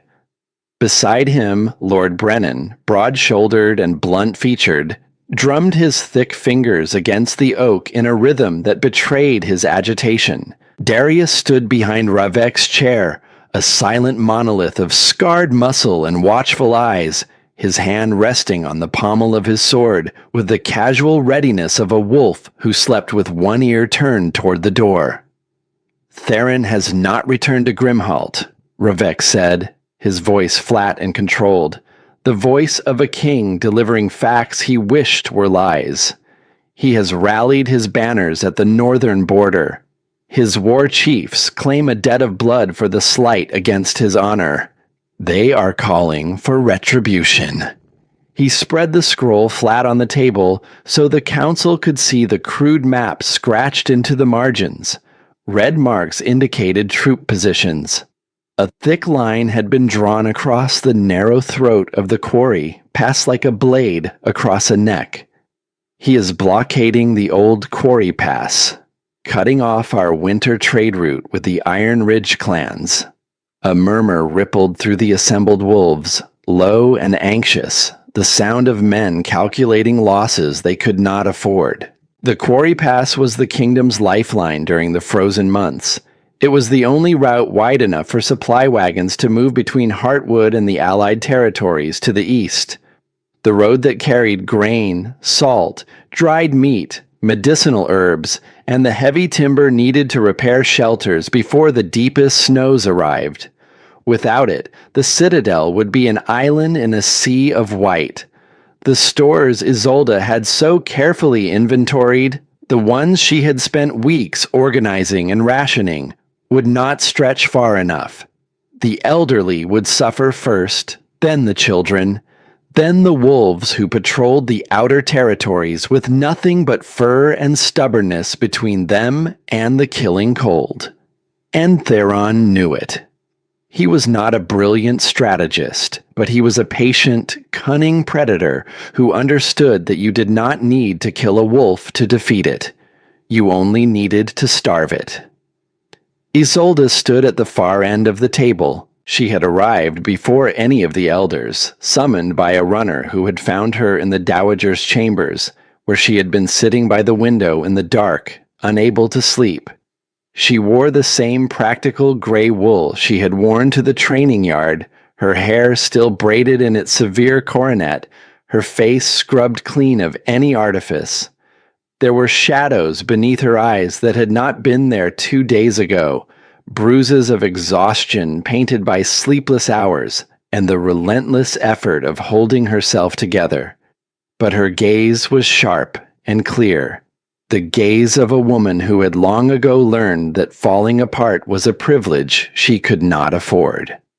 She studied the map in silence while the elders argued around her.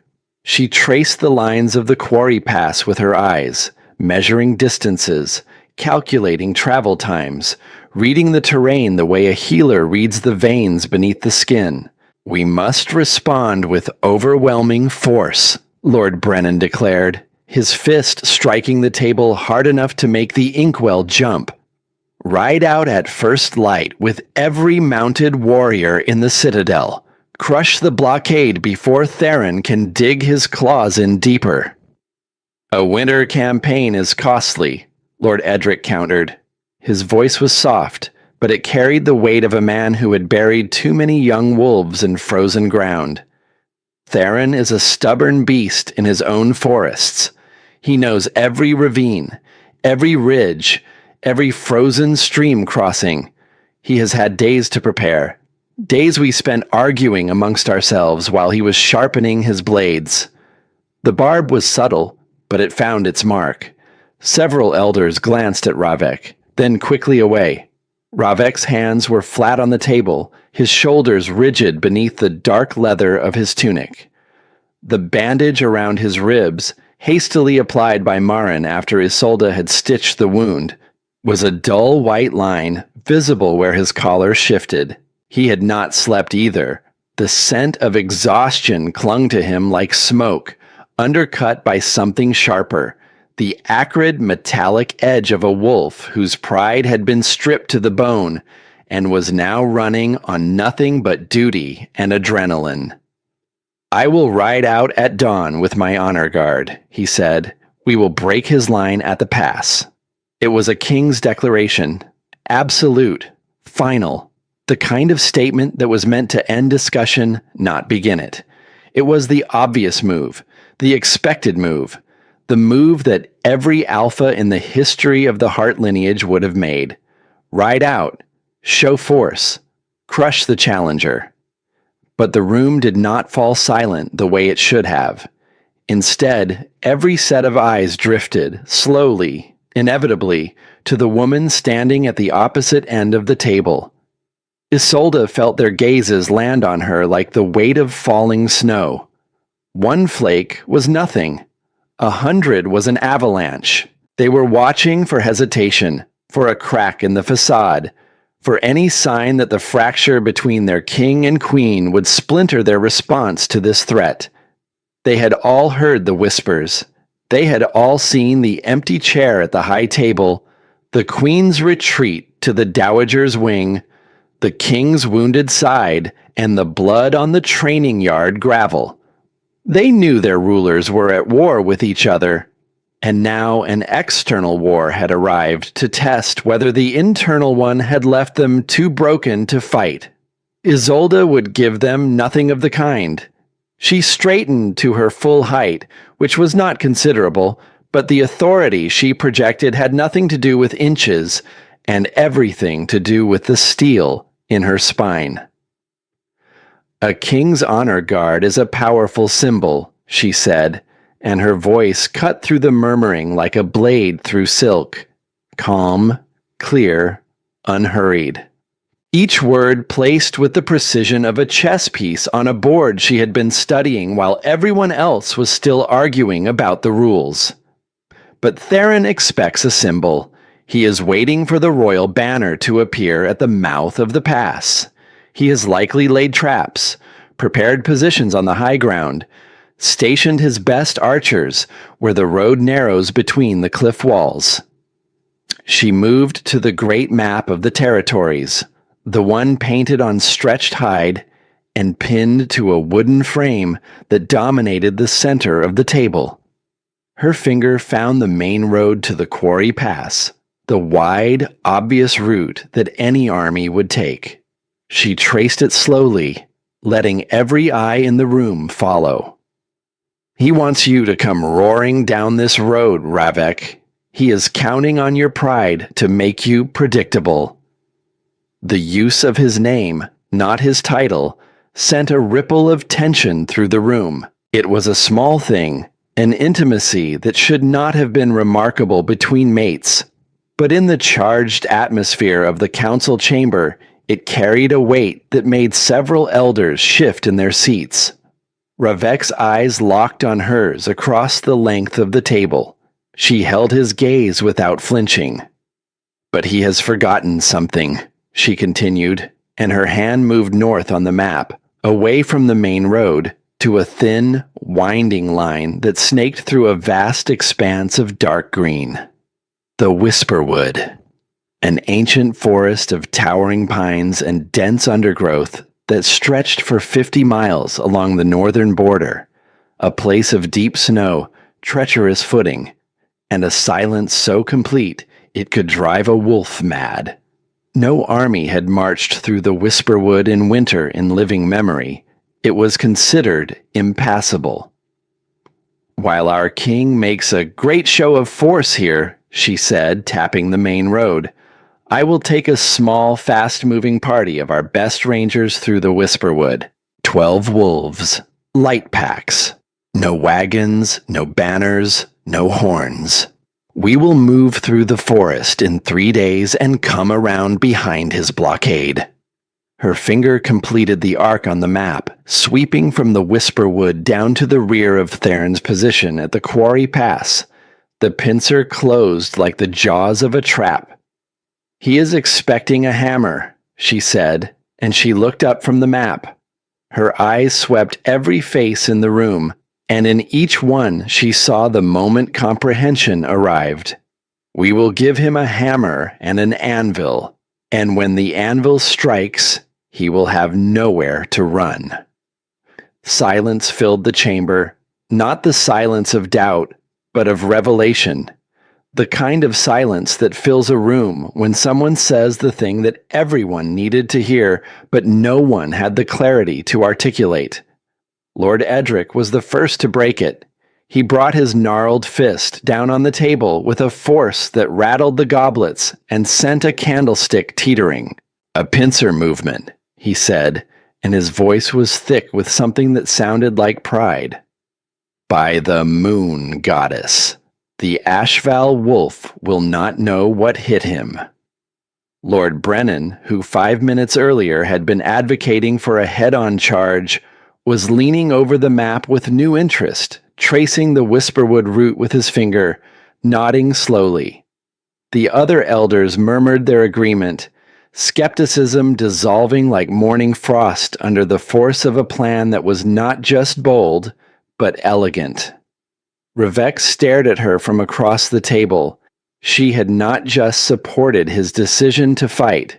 She had taken his blunt instrument of a plan and transformed it into something surgical, something brilliant. She had done it publicly, in front of the entire council, binding herself to his cause more tightly than any vow while simultaneously demonstrating that she was not his subordinate, but his equal, his other half, the mind to his muscle. And she had done it without once looking at him for approval. But Isolde was not finished. "There is another matter," she said, and something in her tone made the warmth drain from the room. The elders, who had been nodding and murmuring with renewed confidence, went still. "One that concerns the origin of this conflict." She paused, letting the silence build, letting it press against the walls of the chamber like water rising behind a dam. Serena of Iron Ridge was dismissed from the Citadel 2 nights ago. She was escorted to the eastern gate with instructions to return to her packlands. Isolde placed her finger on the map, on the territory marked with the Iron Ridge sigil. It lay to the southeast, a 3-day ride through gentle foothills and open grassland. "Iron Ridge lies here." Her finger moved. However, a border patrol reported seeing a woman matching her description traveling north on the Old Forest Road the following morning. Not southeast toward her home. Her finger traced the road upward, past the river fork, past the crumbling watchtower at Millstone Ridge, past the frozen marshes where the land began to rise toward the dark, forested mountains. It stopped on a territory marked with crossed axes. North, toward Ashval. The implication settled over the council like a funeral shroud. Isolde's voice did not waver. It carried the calm, factual precision of a queen presenting evidence before a court of law. Serena did not come to Heartwood because she was drawn to the king's company. She came because she was sent by Theron to exploit a vulnerability he had identified from afar, to create a rift between the king and queen of Heartwood, to weaken this kingdom from within its own walls before he moved against it from without. She let the words breathe. Let every elder, every advisor, every wolf in that room follow the thread to its inevitable, damning conclusion. Let them see the full picture, the one she had been assembling in silence while they had all been distracted by the spectacle of a king and his wounded pride. The feast, the public humiliation, the discord between the crown and its queen. None of it was spontaneous. It was engineered, and it nearly worked. She did not look at Ravek when she said it. She did not need to. The silence from his end of the table was absolute. She could feel the bond between them flood with something she had not felt from him in weeks. Not anger, not dominance, not the desperate, grasping need that had characterized his every interaction with her since the night of the feast. Shame. Pure, scalding, annihilating shame that burned through the thin connection between them like acid through cloth. He had not just humiliated his mate. He had not just damaged his bond. He had played directly into the hands of an enemy who had read his insecurities like an open book and exploited them with the precision of a master tactician.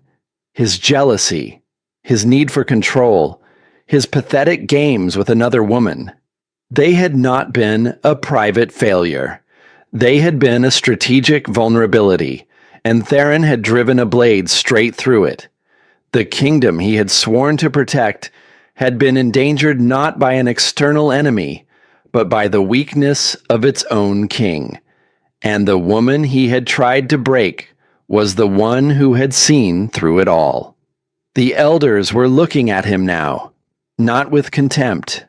These were loyal wolves who had served the Heartline for decades, but there was a quiet, uncomfortable awareness in their eyes, the look of men who had just realized that the ground beneath their feet was not as solid as they had believed. Ravek said nothing for a long, terrible moment. The fire crackled in the hearth. A log shifted, sending a cascade of sparks up the chimney. Somewhere outside, a wolf howled in the distance, a long, mournful sound that the wind carried through the stone walls. Then he straightened, and when he spoke, his voice was steady, stripped of pride, stripped of posturing, stripped of everything except the raw truth. The Queen's assessment is correct. The words fell like stones into still water. We were targeted, and I was the weapon they used against us. My actions, my choices, created the opening that Theron exploited. That failure is mine, and it will not happen again. He paused, and the cost of those words was written in the tight line of his jaw, the white of his knuckles against the dark wood, the rigid set of his shoulders as he bore the weight of a confession he could never take back. The Queen's strategy is sound. We move at dawn. Lord Brennan, assemble the vanguard. Darius, select the rangers for the Queen's party. The fastest, the toughest, the ones who know the Whisperwood. Lord Edric, you will hold the citadel in our absence. The chamber erupted into motion. Elders rose, orders were given, runners dispatched into the corridors with the urgency of arrows loosed from a bow. The machinery of war, rusted by months of internal strife, ground back to life with a sound like thunder rolling across the mountains. The room emptied in minutes, leaving behind the scent of ink and candle smoke and the fading echo of boots on stone. And then it was just the two of them. Ravek stood on one side of the great table. Isolde stood on the other. Between them lay the map, marked with roads and rivers and the thin, winding line through the whisper wood that she would walk tomorrow. He did not try to close the distance. He did not reach for her. He had learned, painfully and at great cost, that the space between them was hers to govern. "The whisper wood in winter," he said quietly. 3 days through that forest, in the snow, with a dozen wolves. Yes, it has not been done in a generation. The cold alone could kill half your party before you reach the other side. Then I will choose wolves who do not die easily. A ghost of something crossed his face, not a smile, something sadder and more complex, something that lived in the space between admiration and terror. "You could send a commander," he said. "You do not have to lead it yourself." "I do," she said. Her voice was simple, certain, the voice of a woman who had already made her peace with the risk. "A commander follows orders. I need wolves who will follow a queen. There is a difference." He held her gaze across the length of that table, across the map of their kingdom, across the vast and painful distance that his own hands had carved between them. And in his eyes she saw something she had not expected. Not the desperate, possessive need of the past weeks. Not the raw, humiliated shame of a man who had just been publicly undone. Something quieter, something that looked, against every reasonable expectation, like respect. Real respect. The kind that is not given because of a title or a bond or an obligation, but because it has been earned, inch by painful inch, in the proven ground of action. "Will you stand with me?" he asked, and the question was not a command. It was not a plea. It was one ruler asking another for an alliance on the eve of battle. Isolde looked at this man, her mate, her king, the source of her deepest wound and the other half of a bond she could still feel humming in the marrow of her bones. He was flawed. He was proud. He had nearly cost them everything. His ego had been the doorway through which their enemy had walked, and the wreckage of his choices was still smoldering around them. But he was also standing here, in the ruins, not making excuses, not deflecting blame, not commanding or demanding or using the bond to pull her closer. He was asking, and asking, for a man who had spent his entire life commanding, was perhaps the bravest thing he had ever done. It was not enough, not nearly enough to rebuild what he had destroyed, but it was a foundation, a single stone laid in the rubble. And Isolde was wise enough to know that even the greatest fortress began with a single stone. "As your queen," she said, "always." She gathered the scrolls from the table, tucked them beneath her arm, and walked out of the chamber. She did not look back. She had never been the kind of woman who looked back. Tomorrow she would ride into the Whisperwood with 12 rangers and a plan etched into her mind like a battle scar.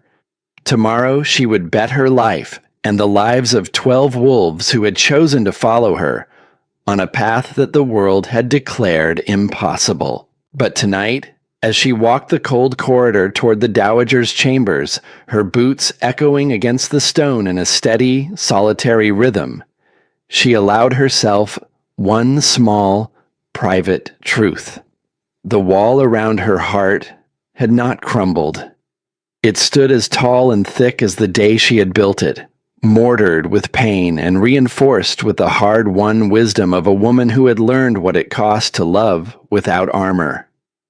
But somewhere deep within it, in a place she could not quite name, a single stone had shifted, not fallen, not removed, just shifted, the smallest fraction of an inch, letting in a sliver of cold air from the other side.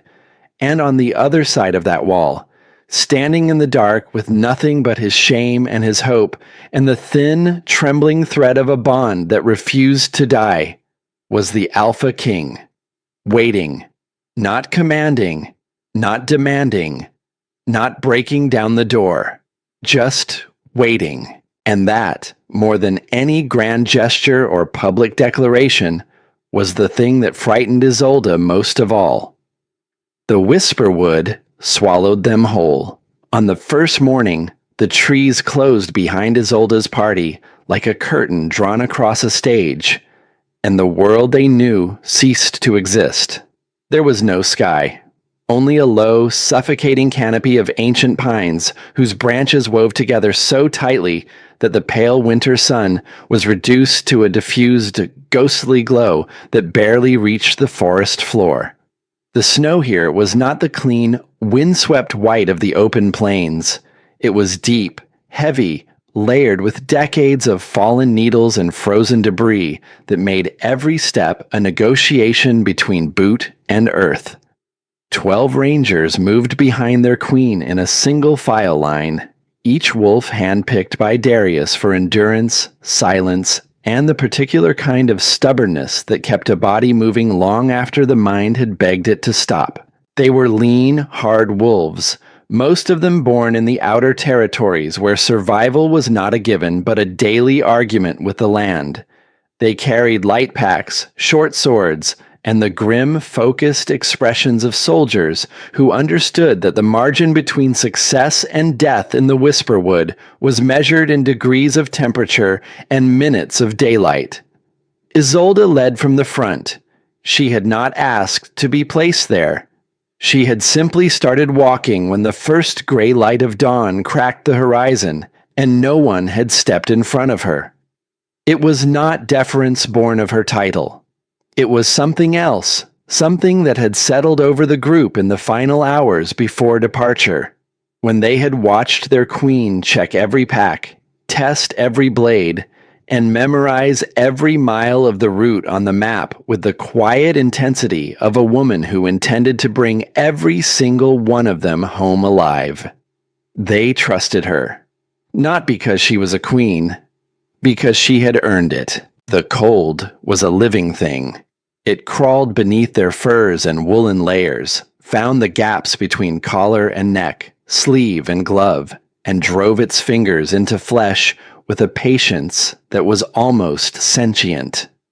By midday of the first day, the temperature had dropped so far that the moisture in their breath froze on contact with the air, creating small clouds of ice crystals that hung in the stillness before dissolving. The trees groaned around them, their ancient trunks contracting in the cold with sounds like the bones of giants shifting in their sleep.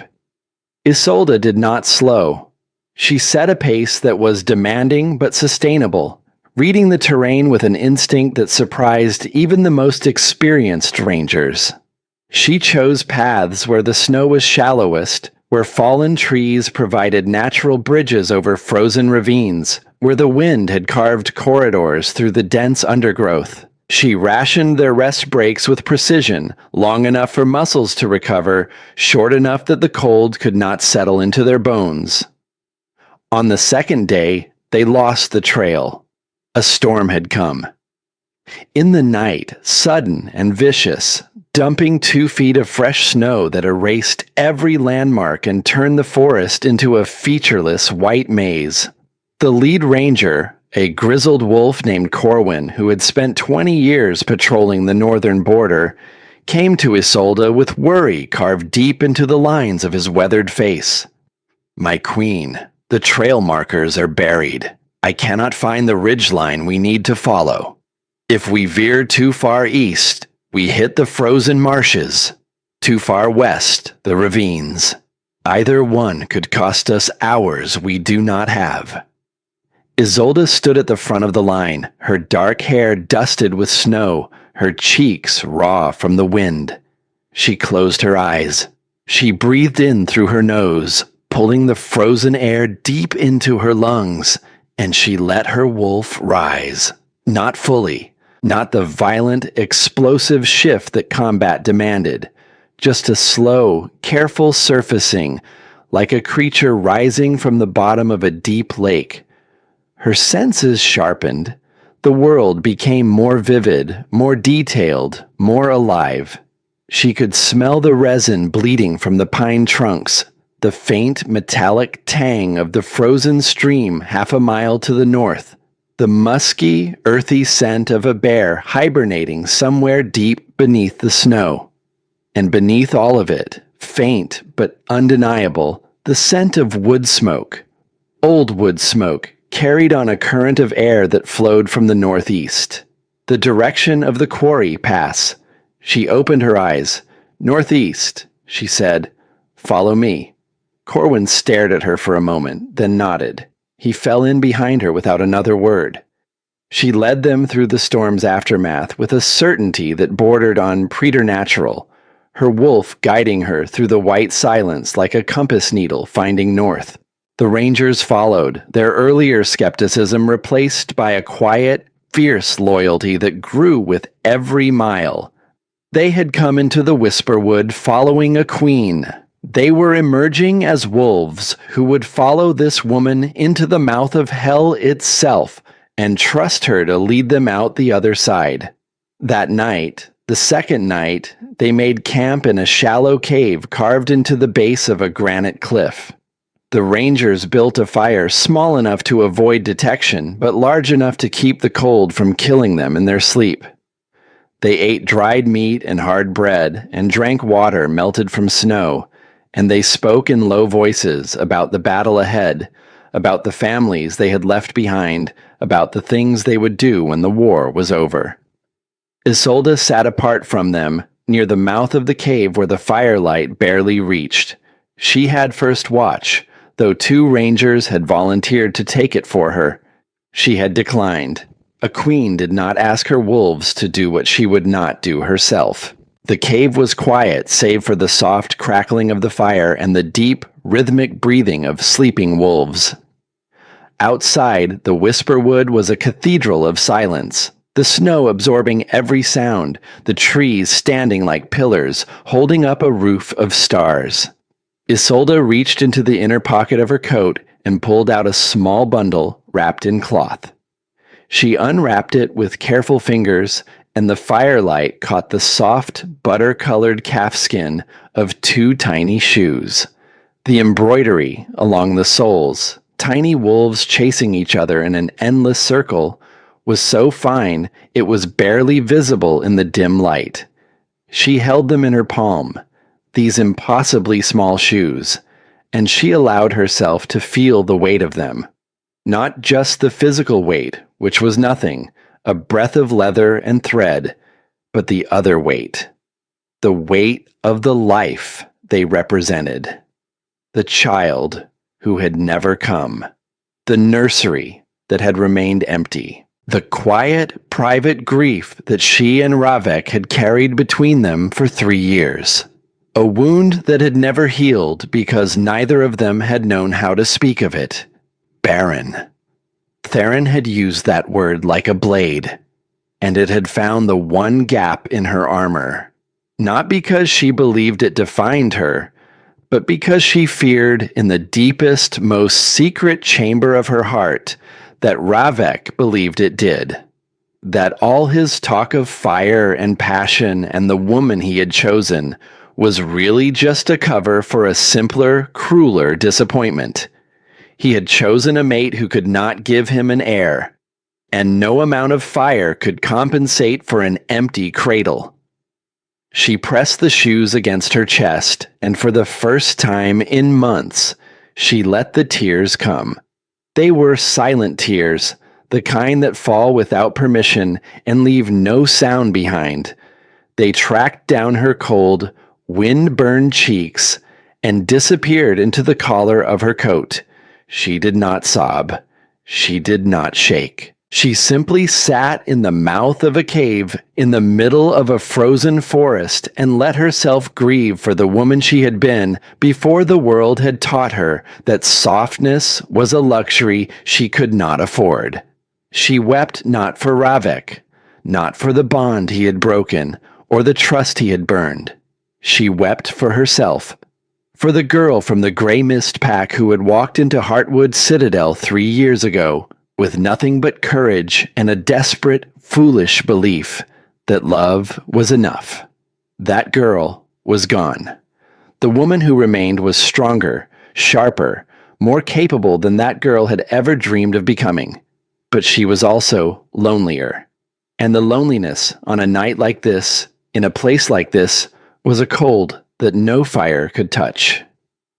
50 miles to the south, in a command tent pitched on the frozen road before the quarry pass, Ravek woke from a dead sleep with his mate's grief pouring through the bond like ice water through a cracked dam. He sat up in the dark, his chest heaving, his hands clutching the rough wool of his bedroll. The sensation was overwhelming, a tidal wave of sorrow so deep and so raw that for a moment he could not tell where her pain ended and his began. The bond, which had been a thin, barely audible hum for weeks, was suddenly alive, vibrating with an emotion so intense it made his teeth ache. He could feel her.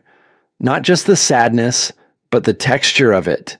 The old, bone-deep grief of a woman who had lost something precious and had never been allowed to mourn it properly. The quiet, devastating loneliness of a soul that had been forced to choose between vulnerability and survival, and had chosen survival every single time. The exhaustion of holding walls in place, day after day, night after night, while the person who should have been her shelter was the very storm she was sheltering from. And beneath all of it, buried so deep he almost missed it, a thin, golden thread of something else. Something that was not grief or anger or resignation. Hope, battered, bruised, half-starved, but alive. She still hoped. Despite everything he had done, despite every wound he had inflicted, some indestructible fragment of her still believed that things could be different, that he could be different. The realization hit him with the force of a physical blow. He doubled over, pressing his forehead to his knees, and he felt his own eyes burn with tears he had not shed since he was a boy.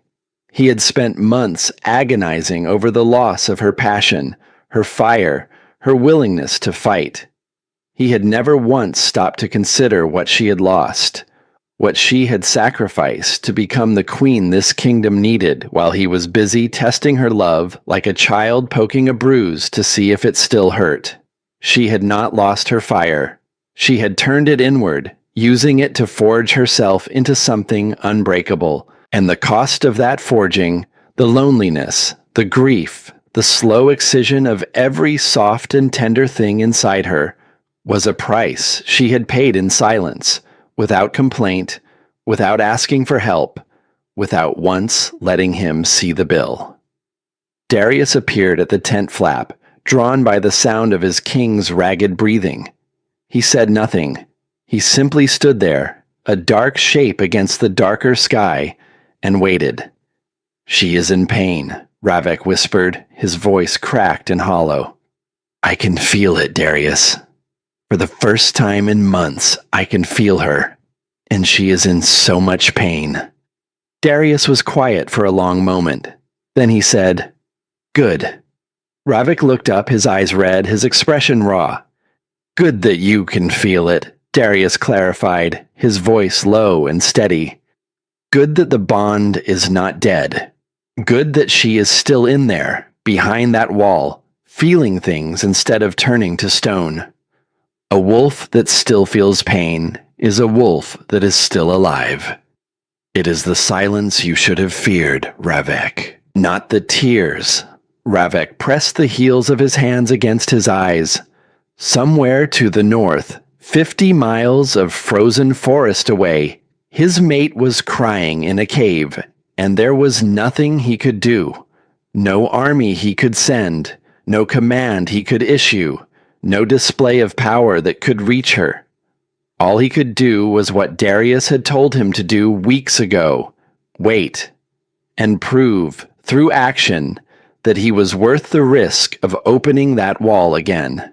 He lay back down in the dark, and he did something he had not done since the night his mother died.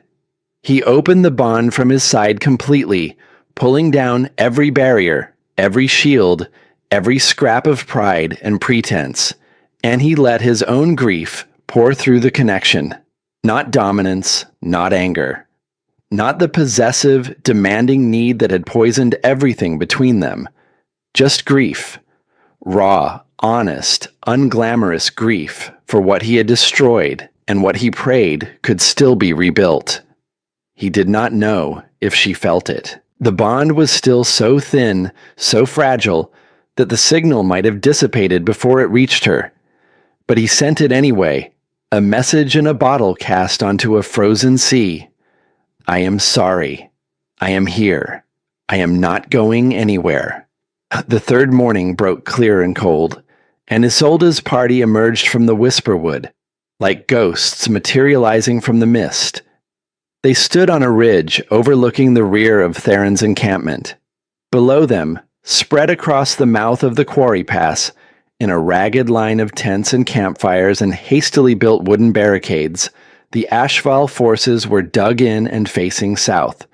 Every eye, every weapon, every defensive position was oriented toward the main road, toward the direction from which they expected the king's army to come thundering with banners flying and war horns blaring. No one was looking north.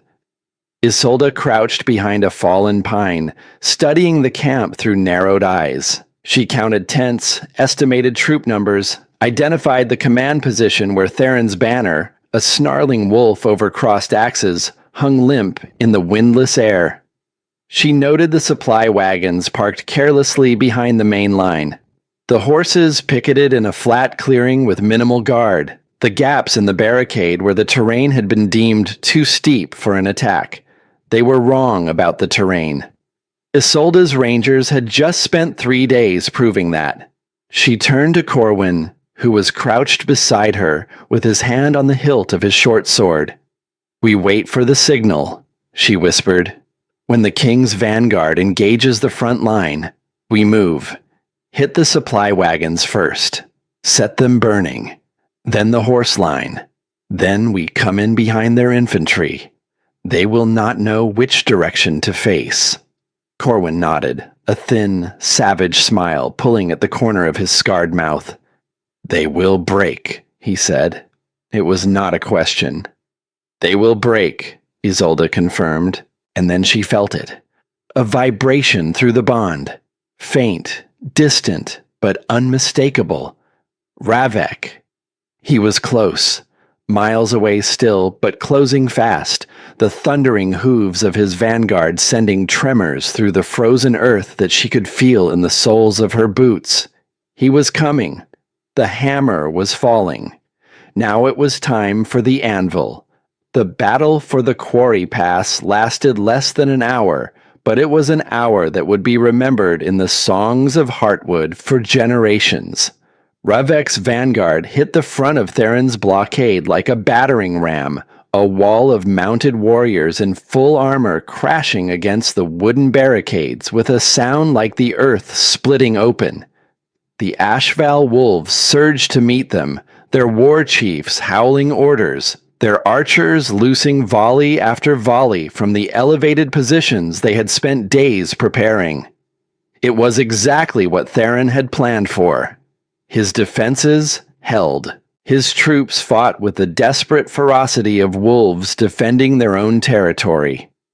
For 20 minutes, the battle at the mouth of the pass was a grinding, bloody stalemate. And Theron stood behind his lines with a cold, satisfied smile on his scarred face, watching the King of Heartwood throw his best warriors against a wall that would not yield. He never heard the fire.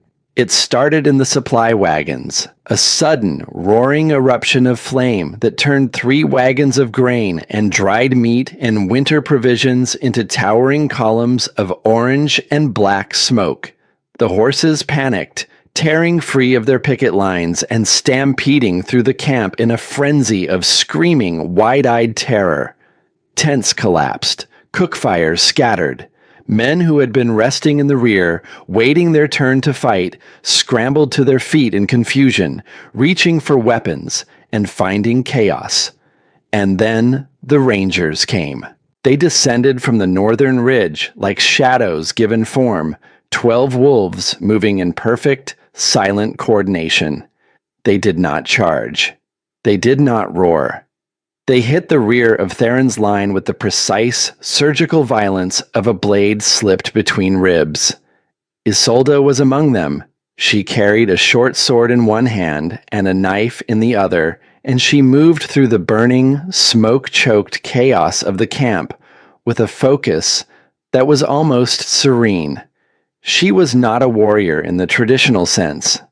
She did not have the brute strength of an alpha or the savage speed of a trained killer, but she had something more dangerous. She had a mind that could read a battlefield the way she read a supply ledger, seeing patterns and opportunities where others saw only confusion.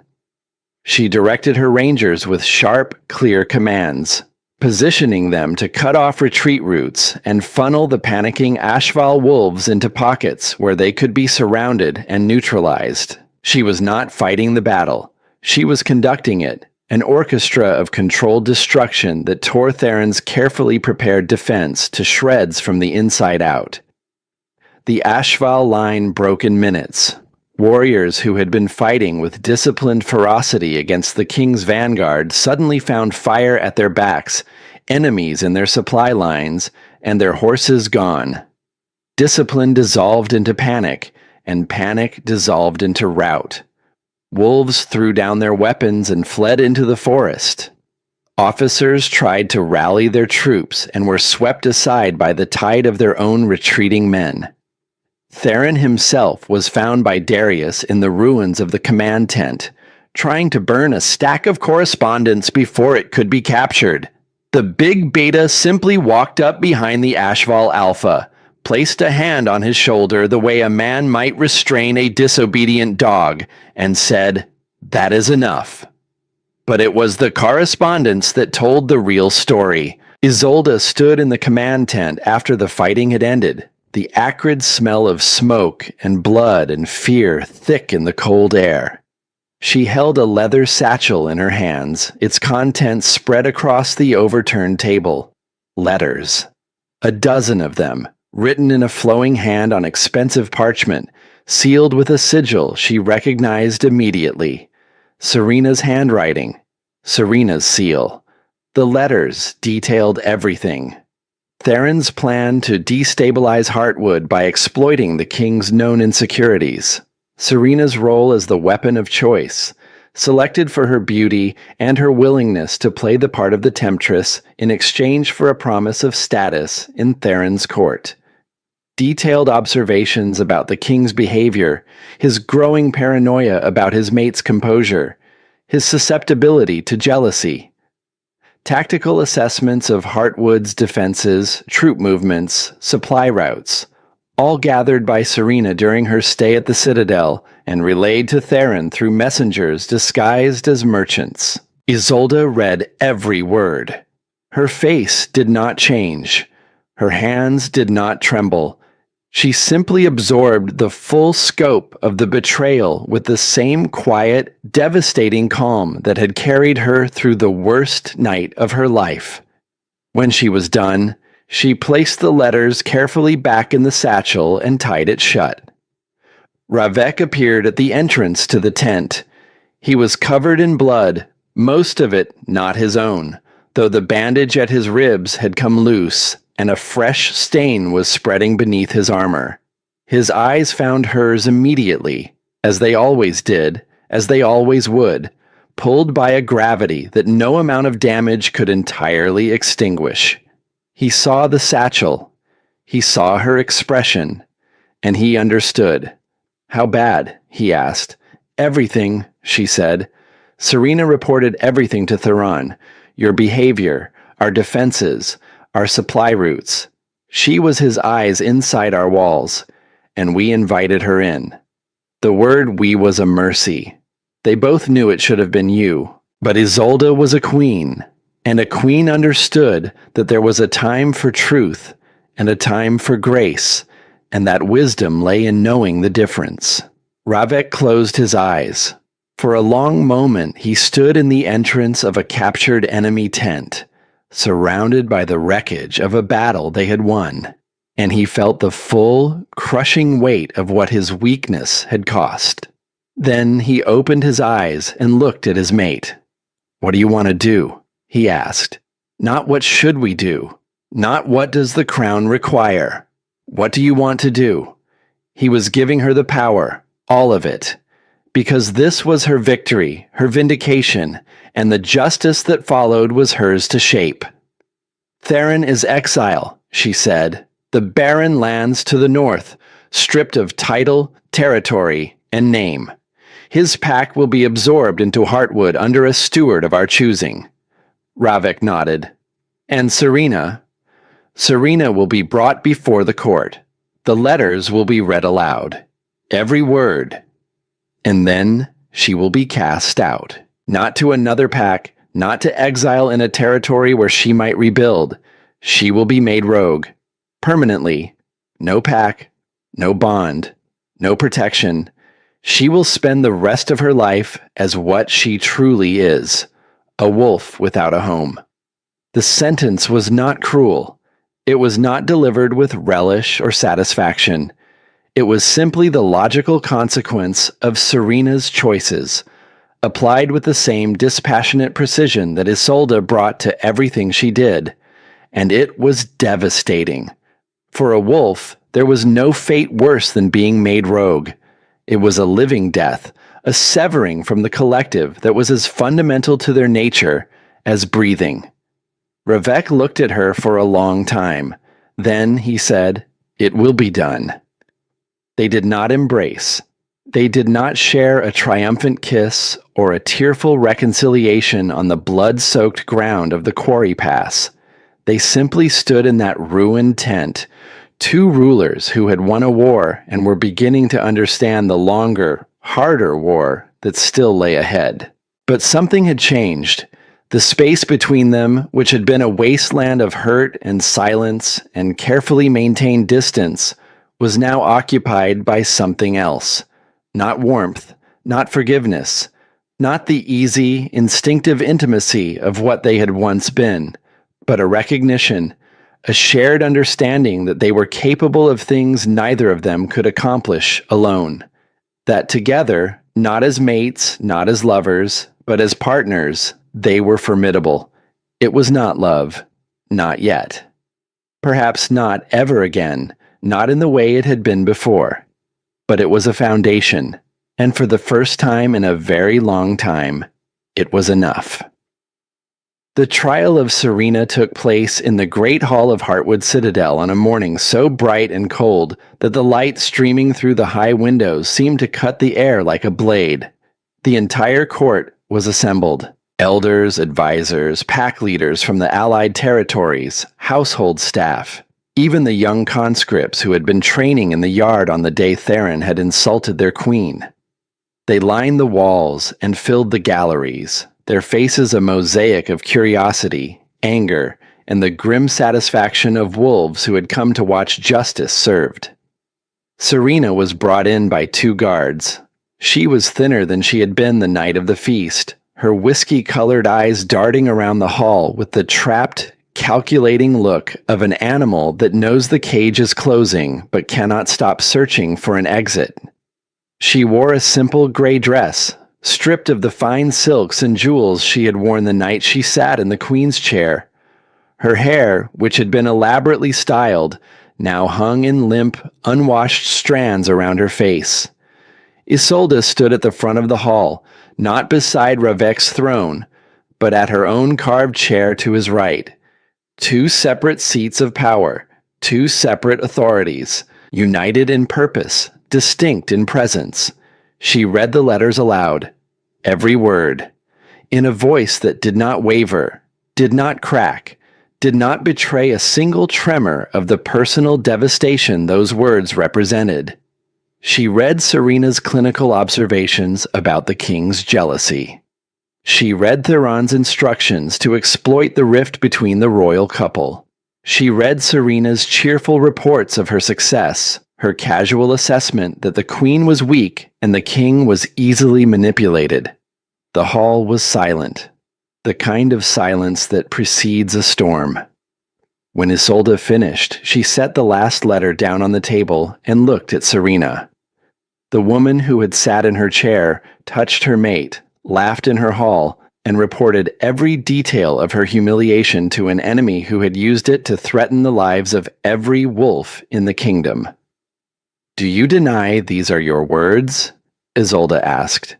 Serena's chin lifted.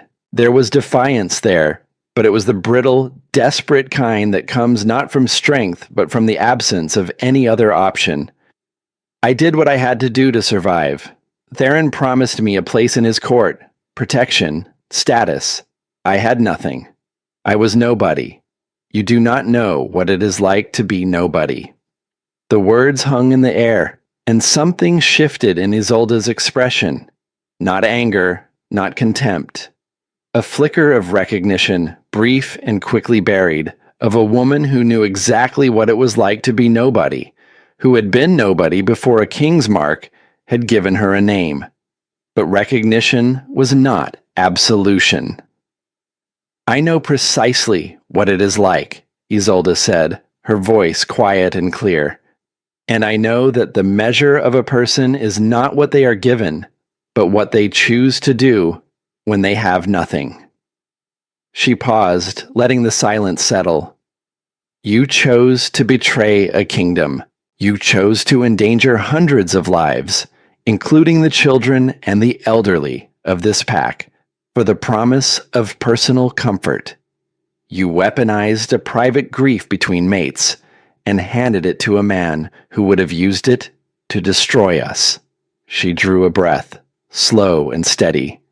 "You will be made rogue, permanently, stripped of all pack bonds, all protections, all rights of sanctuary. No pack in the Allied territories will take you in. No wolf will offer you shelter or food or companionship. You will live as what you chose to become, a wolf alone." Serena's face went white. The defiance crumbled, replaced by a naked animal terror that was almost painful to witness. "You cannot. Please. I will die out there. Alone. In the winter. I will die."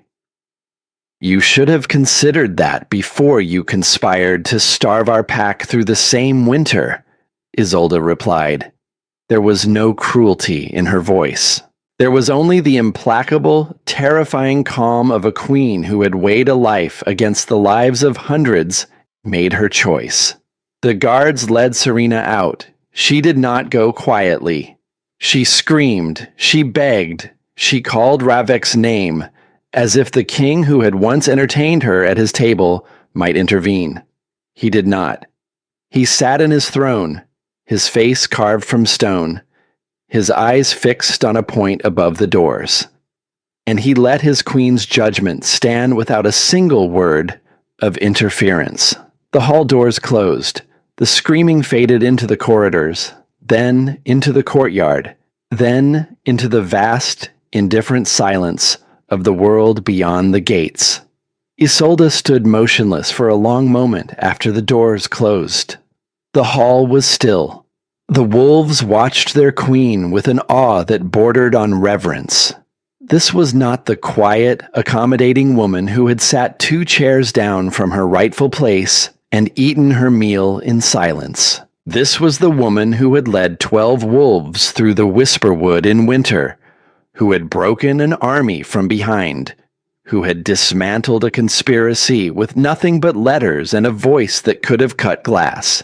This was the Queen of Heartwood, and she was done asking permission to occupy her own throne. Ravek stood. The hall turned to him, expecting perhaps a speech, a declaration, a king's pronouncement to cap the proceedings. What they got was something none of them had ever seen before. "The victory at the Quarry Pass was not mine," he said. His voice was steady, but there was a rawness beneath it, the sound of a man speaking words that cost him something real. The strategy that saved this kingdom was conceived and executed by your queen. She led the Whisperwood crossing. She planned the flanking assault. She identified the conspiracy that had been festering in our midst while I was too blinded by my own failures to see it. He paused. The hall held its breath. Those failures were mine. The division that Theron exploited was of my making. I allowed a personal weakness to become a strategic vulnerability, and it nearly cost us everything: our trade routes, our alliances, the lives of our people. He turned to look at Isolde, and his eyes held nothing but the unvarnished truth. I owe this kingdom an apology, and I owe my queen far more than words can repay. The silence that followed was deafening, an alpha king admitting fault before his entire court. It was unprecedented. It was, by every measure of wolf tradition and pack hierarchy, an act of submission, not the physical kind, not bared throats and lowered eyes, but something deeper, an intellectual and emotional surrender that required more courage than any battle charge. Lord Edric rose slowly from his chair, his old bones creaking, his ancient eyes bright. He looked at Ravek. He looked at Isolde. And then he bowed, not to the king, but to the queen. One by one, the elders followed. Then the advisors. Then the guards along the walls. Then the young conscripts in the gallery. The ones who had watched their queen stand tall in the training yard while a foreign lord spat venom at her feet. The hall bowed to Isolde. She stood in the center of that reverence, and she did not smile. She did not weep. She simply received it with the same quiet, unshakable grace that had carried her through every trial, every insult, every lonely night in a dead woman's room. She was the Queen of Heartwood. She had always been the Queen of Heartwood. It had just taken the rest of the world a little longer to see it. The months that followed were a slow, careful reconstruction, not of a marriage, but of a partnership. Spring came to the citadel like a long exhale, the snow retreating, the rivers swelling, the frozen earth softening into dark, fertile soil that smelled of possibility. The scars of the winter war healed on the land faster than they healed between the two wolves who ruled it, but heal they did, in increments so small they were almost imperceptible. Ravik honored the terms of their agreement with a discipline that surprised everyone, including himself. He did not cross the invisible boundary Isolde had drawn. He did not touch her. He did not plead. He did not attempt to manipulate the bond or use his alpha presence to pull her closer. He simply showed up. Every day, every council meeting, every trade negotiation, every dispute resolution. He listened when she spoke. He asked her opinion before rendering judgment. He deferred to her expertise in matters of supply and diplomacy and the complex web of alliances that kept the kingdom fed and defended. He became, slowly and painfully, the partner she had always deserved. Isolde watched this transformation with the wary, analytical eye of a woman who had been burned before and had no intention of walking back into the fire without testing the ground beneath her feet. She noted every change, cataloged every instance of growth, weighed every piece of evidence on the scales of a trust that had been shattered and was not easily rebuilt. But she noticed everything.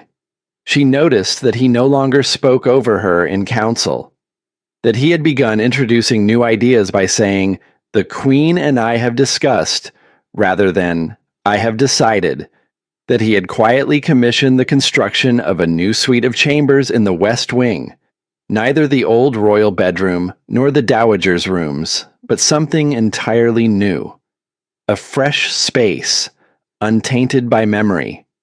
He had not told her about the chambers. He had not presented them as a gift or a gesture or a bargaining chip.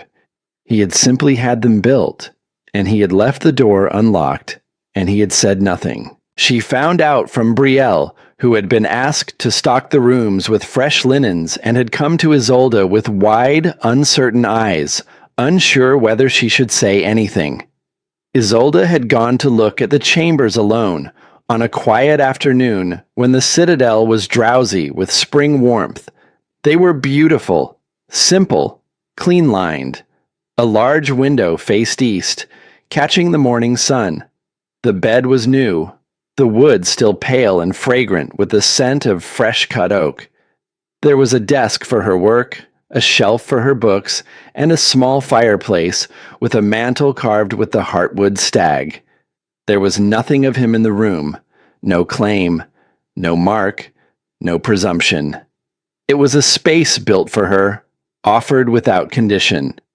She stood in the doorway for a long time, her hand resting on the frame, and she felt something inside her chest shift. Not break, not crumble, just shift. The way a stone in a wall shifts when the mortar around it has finally, after months of patient weathering, begun to soften. The question came on an evening in late spring, when the light through the great hall windows had turned the color of warm honey, and the air smelled of cut grass and blooming hawthorn. The council had just been dismissed. It had been a good session, productive and efficient, the kind that left both rulers with the quiet satisfaction of work well done. They had finalized the Iron Ridge trade agreement, the new bridge through the foothills that Isolde had proposed and Ravek had championed, a project that would strengthen their alliance and replenish the kingdom's depleted coffers in a single, elegant stroke. The elders had filed out with murmured goodnights, Lord Edric pausing at the door to give Isolde a short, approving nod that carried more weight than 1,000 words of praise. Darius had followed, pulling the heavy doors shut behind him with the practiced discretion of a man who knew when his king needed to be left alone. And then it was just the two of them. This had become their ritual. The hall would empty, the candles would burn low, and they would remain. Two figures on opposite sides of a vast stone room, sharing a silence that had evolved over the months from something painful into something almost comfortable. Almost. Ravek stood near the hearth, his back to the fire, his face half in shadow and half in amber light. He had changed in the months since the war. The sharp, predatory restlessness that had once defined his every movement had been replaced by something steadier, something that spoke of a man who had finally stopped running from himself. There were lines around his eyes that had not been there before, carved not by age, but by the sustained effort of becoming someone different from the person he had been. His hands, which had once reached for her with the desperate, grasping need of a man afraid of losing his grip, now rested at his sides, still, open, undemanding. He had honored their agreement for 5 months. 5 months of shared governance in separate chambers. 5 months of sitting on the same council but sleeping in different wings. 5 months of a bond that hummed between them like a low, persistent note, neither growing louder nor fading to silence, held in a state of suspended animation by two wolves who did not know what to do with it. He had not once tried to cross the line she had drawn, until tonight. "Isolde," he said, and something in his voice made her look up from the scrolls she was organizing. It was not the voice of a king. It was not the voice of a politician or a strategist or a commander. It was the voice of a man standing at the edge of a cliff, knowing he was about to step off, knowing there was no safety net below, choosing to step anyway. "Are you happy?"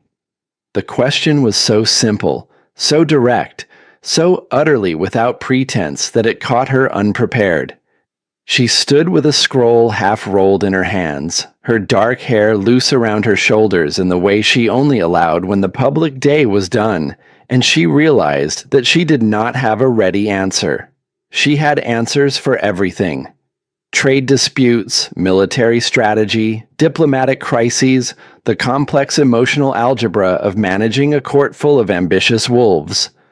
But this question, 3 words long, aimed not at the queen but at the woman, found a gap in her defenses she had not known existed. She set the scroll down carefully on the table. "I have purpose," she said, and the words came slowly, chosen with the care of someone selecting stones for a foundation. "I have security. I have a voice that is heard and respected. I have the trust of the pack elders and the loyalty of wolves who once doubted whether I deserved to stand in this hall. These are not small things, Ravek." "No," he agreed, his voice gentle in a way that did not ask for anything. "They are not small things. You have earned every one of them, and they are yours regardless of what happens between us."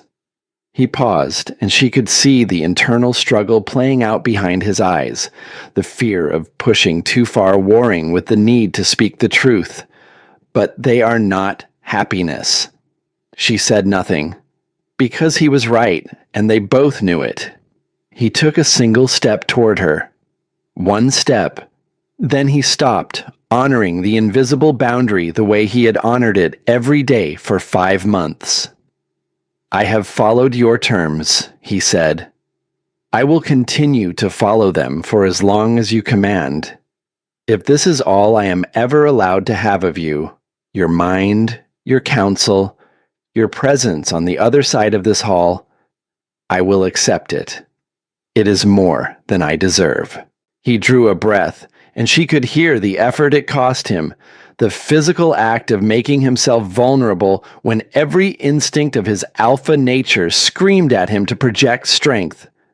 "But I must ask, not as a king, not as an alpha, as the man who broke something precious and has spent every day since trying to understand the weight of what he lost." His eyes found hers, and they were unguarded in a way she had never seen before. Not desperate, not pleading, simply open. A door left unlocked, with the choice to enter placed entirely in her hands. "Is there any hope for something new? Not what we were. You were right. That is gone forever. I am not asking to go back. I am asking if we might go forward. Together. To build something on this new ground that neither of us has walked before." The fire crackled in the hearth. Outside the high windows, the last light of the spring evening was fading from honey to amber to the deep, luminous blue of twilight. Somewhere in the courtyard below, a wolf laughed, and the sound floated up through the stone walls like a memory of simpler times. Isolde looked at this man, not the king who had sat on a carved throne and permitted another woman to touch him while his mate watched from 2 seats away. Not the alpha who had flooded their bond with dominance and demanded she submit. Not the desperate, broken creature who had come to her mother-in-law's room in the small hours of the morning and begged her to stay. She looked at the man who had stood before his entire court and admitted his failures without excuse, who had honored 5 months of a cold, loveless arrangement without a single complaint, who had built a room for her with his own hands, filled it with everything she needed, and never once mentioned it, who had learned through the slow and painful process of dismantling his own pride that love was not a thing you demanded or a territory you conquered. It was a garden you tended, quietly, patiently, without any guarantee that anything would grow. She saw the lines of strain around his eyes, the evidence of countless sleepless nights spent alone in a room that still smelled like her. She saw the quiet, powerful restraint that held his body motionless, every muscle controlled, every impulse leashed, because he had learned that the strongest thing a powerful man could do was stand still and let the woman he loved decide whether to come closer. He had changed, not in the dramatic, sweeping way that stories described, not a sudden transformation born of a single moment of clarity. He had changed the way a river changes a stone, slowly, persistently, through the constant pressure of showing up and doing better, day after day, until the sharp edges had been worn smooth, and what remained was something solid and true. The wall around her heart. She had built it in a single night, in a dead woman's room, with a mortar of grief and the stones of self-preservation. It had saved her. It had kept her standing when the pain would have brought her to her knees. It had given her the fortress she needed to survive the worst betrayal of her life, and emerge from it not just intact, but transformed. But the threat it had been built to protect against no longer existed. The man who had wielded his love like a weapon had put the weapon down months ago, and he had not picked it up again. A wall built against a threat that no longer exists is not a fortress. It is a prison. Isolde moved. She crossed the distance between them, her steps slow and deliberate, each one a conscious choice. She stopped in front of him, close enough to feel the warmth radiating from his body, close enough to smell his scent, winter air and pine smoke, and beneath it, faint but unmistakable, the raw, clean note of his wolf, the one that had once meant safety and home. She raised her hand, not to his face, not to his chest. She reached for the ceremonial dagger at his belt, the one every Heart King carried, its hilt carved with the image of the Heartwood stag. Her fingers traced the antlers, the proud raised head, the intricate knotwork that wound around the handle in an endless pattern of interconnection. "You once told me you were afraid of losing the woman who fought," she said, her voice low, quiet, meant only for him. "But you never lost her, Ravek. You just taught her what was truly worth fighting for." His breath caught. She could feel it. The sudden stillness of his entire body, the tremor in the bond that ran between them like a wire pulled taut. Her fingers left the dagger.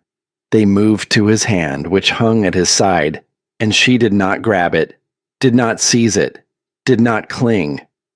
She simply laid her palm against the back of his hand, her touch light and questioning, a gesture that asked rather than claimed, an invitation. He turned his hand immediately, his fingers lacing through hers. The contact was electric. The bond, which had been a low, persistent hum for 5 months, flared to life between them with a warmth that spread from their joined hands through her entire body. It was not the raging, consuming fire of their early days, the inferno that had burned so hot it had blinded them both to the cracks forming beneath it. And it was not the painful, shocking jolt she had felt in the healer's room, raw and agonizing and too charged with grief to be anything but a wound. This was something else entirely, a gentle, surprising warmth, like the first ray of sunlight breaking over the horizon after the longest night.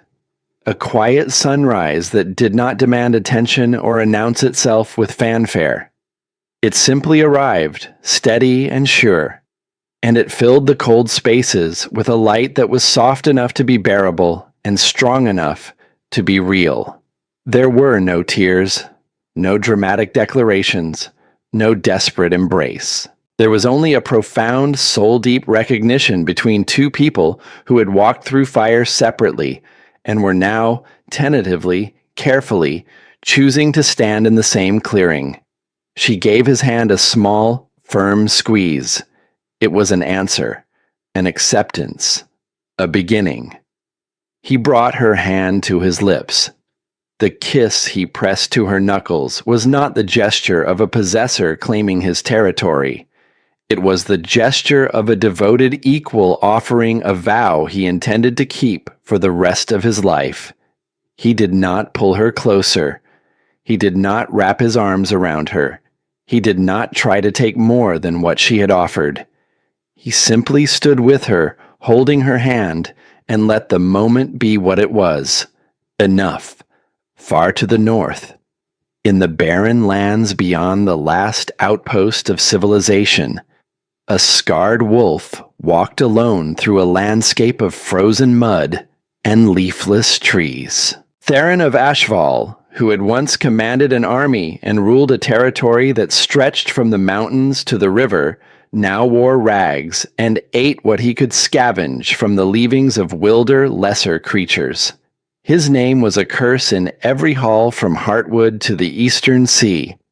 No pack would shelter him. No wolf would meet his eyes. And further still, on a road that led nowhere, a woman with whiskey-colored eyes and hollow cheeks trudged through the last of the spring mud. Serena, who had once sat in a queen's chair and laughed too loudly in a king's hall, was thinner now, her fine bones pressing against skin that had gone gray with exposure and hunger. She was rogue, permanently. No bond hummed in her chest, no pack song echoed in her blood. She was a wolf cut loose from the web of connection that gave their kind meaning, and the silence inside her was the kind that drove wolves mad. She would survive. Wolves were resilient creatures, but she would survive alone, and for a wolf, that was a fate worse than a clean death. Back in Heartwood Citadel, in the gentle light of a spring evening that smelled of hawthorn and new beginnings, a king and a queen stood hand in hand in an empty hall. They were not what they had been.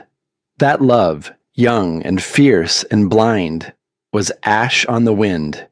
But from that ash, in soil that had been tilled by suffering and watered by patience, and warmed by the slow, stubborn work of two imperfect people choosing each day to be better than they were the day before, something new had taken root. It was not yet a tree. It was barely a seedling, fragile and pale and vulnerable to any number of frosts that the future might bring. But it was alive, and it was theirs. Isolde leaned her shoulder against his, a small, voluntary contact that sent a ripple of warmth through the bond. He leaned back just slightly, just enough to let her know he was there. They stood like that for a long time, two silhouettes framed by the last light of the dying day, a king who had learned to kneel and a queen who had learned to rise, bound not by the fragile fire of passion, but by the quiet, unbreakable strength of a love that had been burned to nothing and had chosen, against all odds, to grow again. The great hall of Heartwood Citadel had seen centuries of triumphs and tragedies, coronations and conspiracies, feasts and funerals. Its stones remembered everything. And tonight, they would remember this. The night an Alpha King held his queen's hand in the fading light and did not let go. And the queen, who had once walked away from him without looking back, chose to stay. Not because she had to, because she was finally, after everything, ready to begin again.